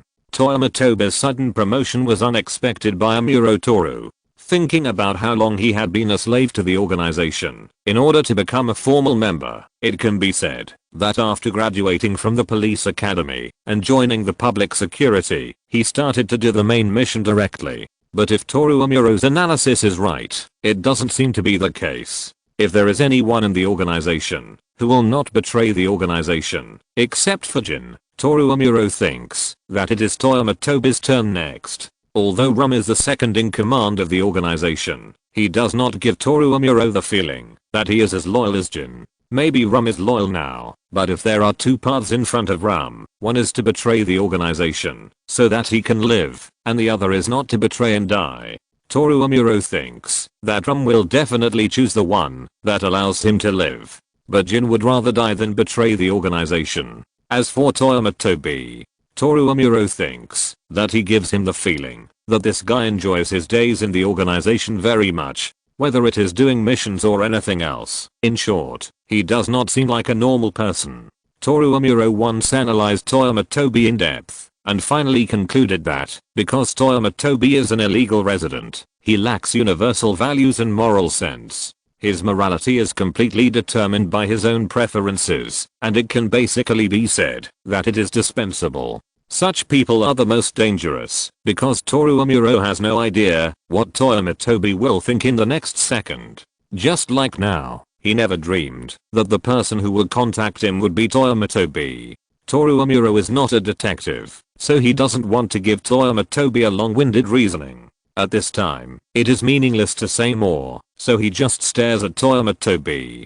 Okay, since we want to cooperate, it doesn't matter if I'm more honest. Toyama Tobi doesn't want to play the big-eyed game with Toru Amuro. Even if Toru Amuro is a dark-skinned handsome guy, he has no interest in him. To be honest, Toru Amuro is not even as attractive to him as the young ladies in regular entertainment venues. Is it that JK is not good looking, or that all sisters are tasteless? Because there are too many undercovers in the organization. Toyama Tobi said something that surprised Amuro Toru. Just you and the defected Akeshuchi have Japanese public security and FBI undercovers in the organization. How can you guarantee that there are no undercovers from the CIA, MI6, CSIS, BND, etc. in the organization? There are 2 undercovers in a small Tokyo, Japan. I can't even imagine how many undercovers the entire organization has. Maybe Amuro Toru only thought that Toyama Tobi was using those intelligence agencies as an example at this time, but Toyama Tobi himself knew that these undercovers were real. It's just that they were almost wiped out by Kuroso during M20. Man, I know that when we were together, you treated me as a mental patient most of the time. But even if I'm mentally ill, it doesn't mean that I'm stupid. I'm working in such a high-risk organization. Is there any problem in finding a way out for myself? It sounds like there is nothing wrong. Amuro Toru felt that what Toyama Tobi said was a bit outrageous. Normally, he always treats the organization as his lifelong enemy, but now, after hearing what Toyama Tobi said, the organization seems to be quite miserable. Soon, Amuro Toru threw this unreliable idea out of his mind. Even if many intelligence agencies in the world have set their sights on the organization, it does not mean that the organization is easy to deal with.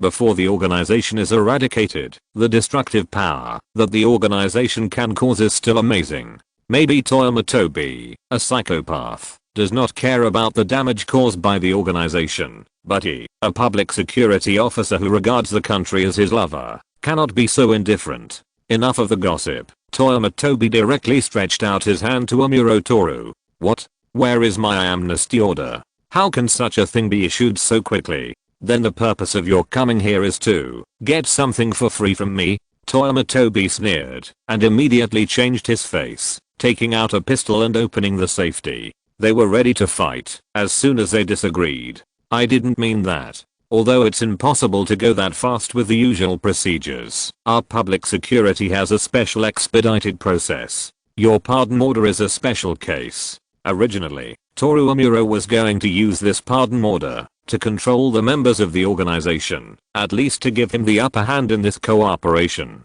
But who would have thought that he would run into Toyama Tobi, who had a dog-like face. His face changed instantly. After reacting, Toru Amuro quickly took out the pardon order and handed it to Toyama Tobi. After Toyama Tobi took the pardon order and looked at it for a while, he showed a very friendly smile to Amuro. You see, just say that this person has a dog-like face.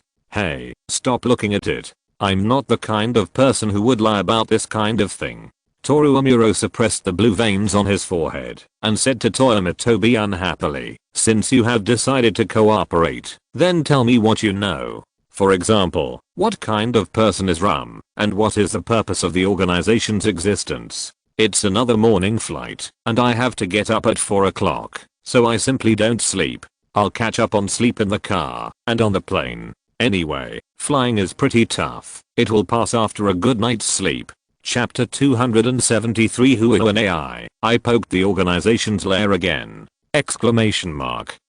Hey, brother. Toyama Tobi folded up the amnesty order and put it away, then looked Amuro Toru up and down. I see you are so handsome. How can you have such beautiful thoughts? This transaction is a give and take, and it is consensual. What's with your tone of getting something for nothing? I have the information, so why don't you show some sincerity? Isn't your amnesty order? Hey, that's wrong. Amuro Toru was interrupted by Toyama Tobi before he finished speaking. The amnesty order is the sincerity given to me by your Japanese public security, which is equivalent to the membership fee of Sam's Club.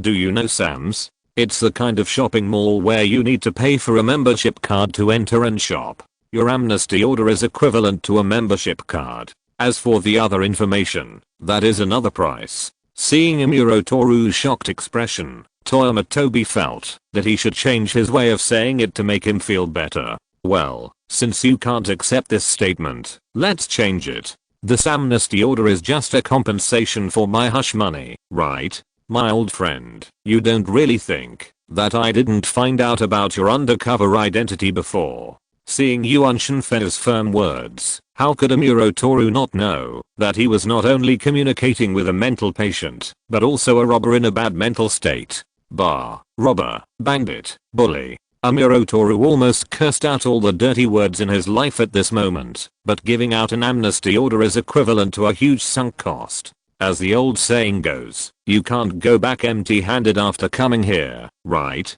If he goes back empty-handed, his superiors will think that Amuro Toru has taken kickbacks. So it turned out that you took the kickbacks from the Imperial Army? After scolding Toyama Tobi in his heart, Toru Amuro gritted his teeth and squeezed out a sentence. Even if it's a shopping mall, you have to let me see what you can sell, right? All goods must have a price. What's your price? Well, you have a point. I've never been good at business, so I didn't think it through. Toyama Tobi's tone was very ashamed, and then he introduced, I have a lot of information about the organization, such as the organization's recent movements, the organization's ultimate goal, or the organization's phased scientific research results. As for the price, we all have different prices for each item. Tell me what you want to know, so I can give you a price, or we can do something for mutual benefit. As for the ultimate goal of the organization, how much does it cost to know this? Toru Amuro looked like he was rich and powerful, and in fact, he was indeed so. The public security funds have always been abundant. What's more, Toru Amuro is a man who has mastered the art of reimbursement. Oh, big deal. Toyama Tobi smiled eagerly at Amuro Toru. Officer Amuro really has a good eye and picked the most valuable intelligence right away. This intelligence requires bearer bonds or Swiss bank promissory notes worth $500 million. You might as well go rob it. Amuro Toru cursed. Toyama Tobi didn't say anything but just looked at Amuro Toru silently. The meaning of his eyes was very clear. What do you think I'm doing? Amuro Toru's face was gloomy. Are you sure you want to do this? Even if you get the amnesty order, it will not be easy for the police to target you. I'm not threatening you. I'm just reminding you. You don't want to be taken advantage of for free, and neither do we. You really don't understand the value of this information, Officer Amuro. Toyama Tobi shook his head. I can guarantee that if the ultimate goal of the organization's existence is released, it will at least cause an uproar. The point is that the organization has gone a long way on the road to the ultimate goal. I can guarantee that my information is worth the money. If you really spend this money to buy this information, I will leave Japan as soon as I get the money and then hide my identity. Even if I hide my identity, I can't guarantee how long I can hide. What is the ultimate goal of the organization? It is nothing more than resurrection of the dead, immortality, and rejuvenation. This ultimate goal is not scary. What is scary is that the organization has been able to achieve 2 of the 3 ultimate goals occasionally. Sister Bayonetta's immortality and Conan and Lingmu's rejuvenation. Even if Toyama Tobi wanted to tell this information, he had to wait until he had a clear way to leave this world and confirmed that he could do it. Otherwise, being targeted by the top and most powerful forces in the world, Toyama Tobi didn't think the organization could withstand it. Well, since you have paid a pardon, I can't just say nothing. There is still a tasting session in the mall, so I'll give you a piece of information for free. Toyama Tobi told Amuro Toru the information he had been preparing to reveal. Recently, the organization is preparing to enter dormant mode under the Order of Rum. I'm currently completing the organization's cleanup task, which is to clean up some people who are related to the organization, but not so closely, so that the organization can successfully go dormant. As for why the organization is in a hurry to enter dormant mode, it is because a scientist codenamed Shirley in the organization's R&D team has disappeared. Toyama Tobi's information temporarily comforted Amuro Toru, and he also knew something about the organization entering the dormant stage. But he didn't know why. Now, Toyama Tobi said that it was because of the disappearance of a scientist. Amuro Toru immediately realized that this scientist must be very important to the organization. You are right. Shirley is indeed very important to the organization. APTX-4869 is one of the drugs developed by the organization. The function of this drug is to make people die without leaving any trace. In other words, no matter the appearance or the autopsy, the final conclusion of taking drug A can only be natural death. But the most important thing is not that Shirley's disappearance will cause the development of drug A to stagnate, but that Shirley's disappearance itself is a very strange thing. Toyama Tobi told Amuro Toru about Shirley's strange disappearance in the gas chamber, and then talked about rum speculation. Those FBI guys are back in Japan again. Amuro Toru's eyes condensed, and he thought of a man he hated. It doesn't matter whether it's the FBI or the CIA. What Rum can be sure of now is that it would be difficult for Shirley to escape the gas chamber without external forces. That's why the organization is so nervous, fearing that they will be targeted by the intelligence agency in secret because of Shirley. As for where Shirley is, Toyama Tobi spread his hands. Don't ask me, I don't know either.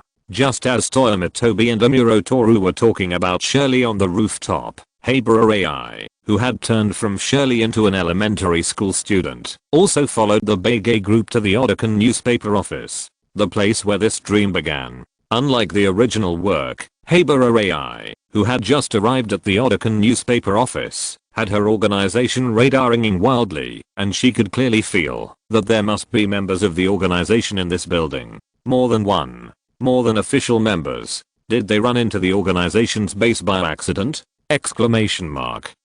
Chapter 274. Integration into segments and mysterious switches.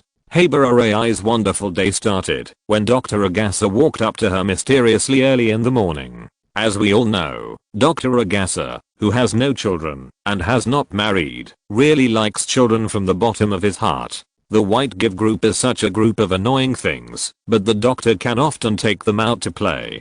To this day, we still don't understand why it is always Dr. Agasa who takes the White Give group out to play, instead of their parents. Although Dr. Agasa does enjoy it. After all, the parents of the White Give group's children are really generous. If Dr. Agasa is a human trafficker, even if he is a real human trafficker, if he wants to take these children away, he only needs to treat them to a meal. Of course, with Kojima Genta's appetite, even if he is really treated to a meal by a human trafficker, it is probably a very painful thing. Being a human trafficker is not a one-time deal. The income from kidnapping 1 or 2 children in this line of work is not as big as ordinary people imagine. This is also the reason why human traffickers are so hated, because once these bastards start making money in this way, there is probably no possibility of stopping in this life. In other words, the harm they cause to society and the harm they cause to the families of the kidnapped is continuous, uninterrupted, and endless. If Kojima Genta really wants to eat as much as he wants, it is estimated that those who want to kidnap him will have to contribute at least the surplus accumulated from 3 or 4 operations. Putting aside the hateful behavior of the freebie group, since Habra AI has chosen to rely on him, Dr. Agasa feels that he has an obligation to take good care of this little girl who is the same age as Shinichi. Although Dr. Agasa has a wide network of contacts, most of his friends are scientists. As the saying goes, there are great scholars to talk and laugh with, and there is no ordinary person to associate with. Dr. Agasa wants to get Habra AI a formal, usable, and documented household registration, but he is not capable of it. After all, he rarely interacts with the police, and to put it bluntly, they are not in the same circle. Although the doctor failed to get a household registration for AI Habra, he was not in a hurry at all. After Kudo Yusaku returned to Japan, he revealed AI Habra's situation. Kudo Yusaku, who could get Conan's household registration, could naturally get AI Habra's household registration. But before the household registration was obtained, this did not prevent Dr. Agasa from finding an elementary school for the elementary school student AI Habra through his own connections. Doctor, are you sure you want me to go back to elementary school now and learn addition and subtraction within 10 with a group of children? AI Habra looked at the admission notice of Titan Elementary School in Dr. Agasa's hand on the sofa and asked absurdly, then what can Titan Elementary School teach me? Don't say that, little AI. Dr. Agasa didn't think he did anything wrong. If Dr. Agasa was suddenly found to have a little girl who was supposed to go to elementary school at home, and she didn't go to school all day and just wandered in this house, the slightly warm-hearted neighbors would probably call the police, and then it would be another trouble for Dr. Agasa. Of course, these are not important. The most important thing is that Dr. Agasa felt distressed after listening to AI Habra's experience over the years. Dr. Agasa is also a scientist.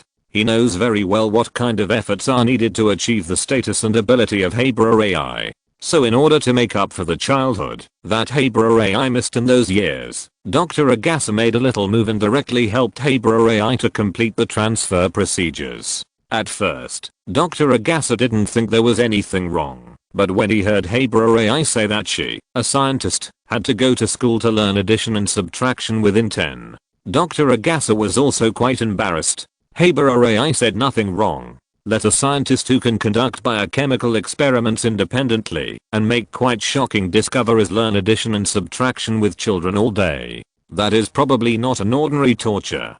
Fortunately, Dr. Agasa still has a killer, the humanoid self-propelled innate white mouse holy body Conan. The reason why Habra AI, who successfully escaped from the organization, appeared in Dr. Agasa's home is still because she regarded Conan as her own kind. Speaking of it, Habra AI's idea seems to be nothing wrong. At present, there are only 2 people in Tokyo who have taken drug A and have regained their youth. From this point of view, aren't AI Habra and Conan the same kind? AI Habra has always been interested in Conan. For AI Habra, the smaller Conan is like the control group for her own experiments. If Dr. Agasa asked her to go to elementary school to find her childhood, AI Habra would think it's better to go shopping. But if she was asked to follow up and observe the mice for a long time in school, AI Habra felt that going to elementary school didn't seem to be a big deal. So AI Habra came to Titan Elementary School today with her newly bought small school bag and officially became an elementary school student.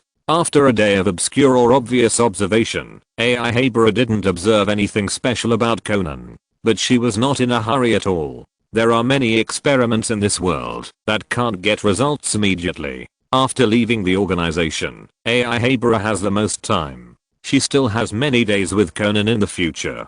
Just when AI Habra finished a day of observation and was about to go home, 3 little ghosts who didn't look very smart suddenly found her. They said they wanted to be friends with her and even invited her to join the boy detective team they founded. After learning that Conan was also in this detective group, Aihura decided to join it. I don't know if it was Aihura's illusion, but she always felt that Conan seemed to have perfectly integrated into the current segment. Oh my god, does drug A have such side effects? She hadn't heard of it either. Soon Aihura was slapped in the face by the facts. She found that Conan was not perfectly integrated into the current segment. It was just that normal school life could not touch the switch of his other side. As soon as Conan heard about the incident, he immediately became energetic. After hearing that the mastermind behind the scenes was a woman wearing black clothes and a black hat, Conan's performance was already excited. For a moment, Aihura wanted to retreat.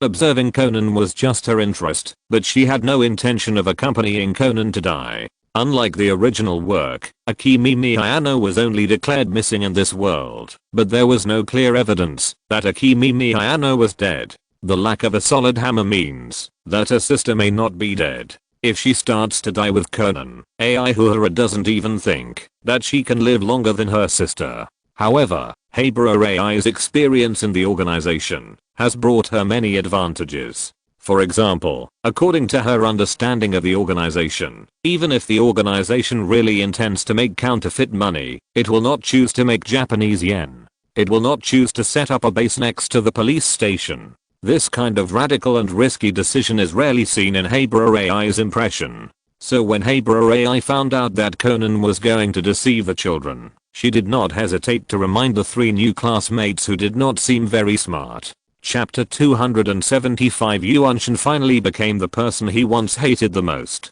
The white team is indeed a little expert at dragging down the team. Although they can't help a little in the various events they encounter on weekdays. But they know a lot about dealing with Conan. The aura of the pig teammate was activated, successfully blinding Conan's sixth sense. This pig teammate saw a perfectly reproduced Jin in the amusement park. They followed Conan all the way, but Conan didn't notice it at all. Until the very end, when they came to the Lion building, Conan was reminded by the real estate agent and found that 3 big faces flattened by glass outside the floor-to-ceiling window of the real estate agency were staring at him. Huinai got what she wanted and saw the expression of her kind collapse, and the white team also successfully caught the evidence of Conan sneaking away. Although the little ghost who was looking for his brother didn't find his brother, he watched a wonderful performance. It seems that Conan was the only one who was injured. After a long time of getting along, Conan understood that, no matter what he said at this time, he couldn't let his classmates leave again. Even if the white team is easy to deceive, it is not so easy to fall into the same pit twice in such a short time. Conan had no choice but to take them for the final investigation. Just when Conan repeatedly ordered them to wait for him, the halo of the pig teammate of the Beiji UI group shone brightly. It can only be said that Heiberai did not know enough about Conan's reasoning level. She really didn't expect Conan to find the criminal's lair all the way. She also never expected that the brother of the first grade child in the next class was actually kidnapped by a strange criminal. Reality does not give Heiberai a chance to regret. When she followed the Beiji UI group to the 3rd floor of Lion Building, a huge fear came to her. Heiberai, who was wrapped in the dark fear of the organization on the spot, trembled and didn't even notice that they had been surrounded by the counterfeit money gang. The screams and screams from the children kept provoking Amuro Toru's nerves. Amuro, who had obtained important information from Yuanshin Tobi, needed a quiet space to think. But the noises coming from downstairs made Amuro Toru frown. No matter what, Toru Amuro couldn't just sit there and watch the kids get into danger. Anyway, today was the day that Toyama Tobi had a showdown with him, and that bastard had long believed that he was a police officer. At that moment, Toru Amuro frowned and asked, "What's the matter with the meeting place you chose? What's going on downstairs?" Although Toru Amuro wanted to go downstairs to take a look, he still asked out of vigilance towards Toyama Tobi. This kind of vigilance did not mean that he did not trust Toyama Tobi. At present, the two sides did not involve the issue of trust. Everyone is currently in the stage of gradually deepening cooperation in the trial, and there is no question of trust at all. So Toru Amuro's vigilance came entirely from Toyama Tobi's bad taste. The screams of the children downstairs might be a trap dug by Toyama for him, the kind of pit that was dug specifically to see him make a fool of himself. If it was someone else, Toru Amuro would not believe that someone would be so boring, but if it was Toyama, all of this seemed to be taken for granted. You can't ask a mental patient the same way you ask a normal person, right? Regarding Toru Amuro's doubts and distrust, Toyama Tobi expressed that he was very sad. I'm such a sincere person, and it is really sad that you think of me like this. In order to strongly condemn Toru Amuro, Toyama Tobi immediately said his finishing cleanup task. In fact, I don't know why the downstairs is like this. Normally, this is a counterfeit money den, and the engraver inside is my mission target this time. Logically, there should be no children here, and I don't know why the children of Miho ran to the counterfeit money den to play. By the way, are the children in Tokyo so exciting? Toyama Tobi said to Toru Amuro with an innocent face, and at the end, he even had a curious light in his eyes. Toyama Tobi did it on purpose. This is obvious. The reason why he asked Toru Amuro to meet here is for now. Toyama Tobi did meet Dr. Agasa 2 days ago. The two met in a restaurant, but it didn't irritate Miho Ostrich Habra AI. From Dr. Agasa, Toyama Tobi learned the specific time of Habra AI's school, but he didn't expect that the time that Amuro Toru made an appointment with him happened to coincide with the day when Habra AI went to school for the first time. Toyama Tobi immediately decided to meet Amuro Toru here. The last target on the cleanup list was indeed the one that Toyama Tobi took the initiative to take charge of, but this did not mean that Toyama Tobi was ready to complete this task by himself. There are many people like Toyama Tobi in the workplace who frantically take on tasks from their superiors and then turn around and throw the blame on other colleagues. Finally, Toyama Tobi also became the person he once hated the most. Oh, by the way, I almost forgot. This group of counterfeit money dealers is very dangerous, and they have guns on them. Produced by the organization, safe and reliable. Toyama Tobi patted his gun through his clothes, looking very proud. Counterfeit money den, children, guns. These elements constantly impacted Amuro Toru's nerves. The screams of the children below were not a pit dug by Toyama Tobi, but this did not make Amuro Toru feel relieved. He even felt that it would be better for him to jump into the pit directly. After Amuro Toru glared at Toyama Tobi, he rushed downstairs. Looking at Toru Amuro's running back, Toyama Tobi hurriedly shouted from behind the engraver with the injured arm, "Remember to help me complete the task. Just consider it as my reward for the information today." After Amuro Toru left the rooftop, Toyama Tobi walked down the rooftop from another way and left the building. He did not leave directly, but he was not going to stay in the building. Once the gunshots were heard, the police from the next door police station would soon arrive. If Toyama Tobi was found in the building at that time, it would be somewhat difficult to explain. As for when the gunshots would be heard, when Amuro Toru rushed down the 3rd floor, he happened to see Conan and the counterfeit money dealer Silver Fox confronting each other. Even though Conan was extremely brave, he relied on his output alone to kill the 4-member counterfeit money gang, and only one leader was left. But the leader of the counterfeit money had already picked up the pistol. The original red group was an AI who picked up the pistol and shot the glass, making Silver Fox no longer elegant. But isn't Habra AI autistic at the moment? Conan only has 2 legs, and he can't take care of 3 people at once. The most important thing is that, if Silver Fox doesn't have a gun, then he will be a lamb, to be slaughtered at any time for Conan. Unfortunately, Silver Fox got the gun, and Conan and his friends became the ones to be slaughtered. At this critical moment, when Habra AI's trembling became more and more intense, Amuro Toru, who was standing behind Conan, took out the gun without hesitation and shot Silver Fox in the chest. Then he also shot the sculptor who was injured in the arm on the ground twice. Amuro Toru shot and left, not giving people a chance to react. Even when Conan chased after him, he could only see a handsome back, a back that was wrapped up. End of this chapter. Thank you very much for reaching the end. Don't forget to like. Looking for more exclusive content and immediate access? Subscribe to our Patreon. Remember, every like, subscription, or donation encourages us to continue. Thanks to everyone. See you in the next video.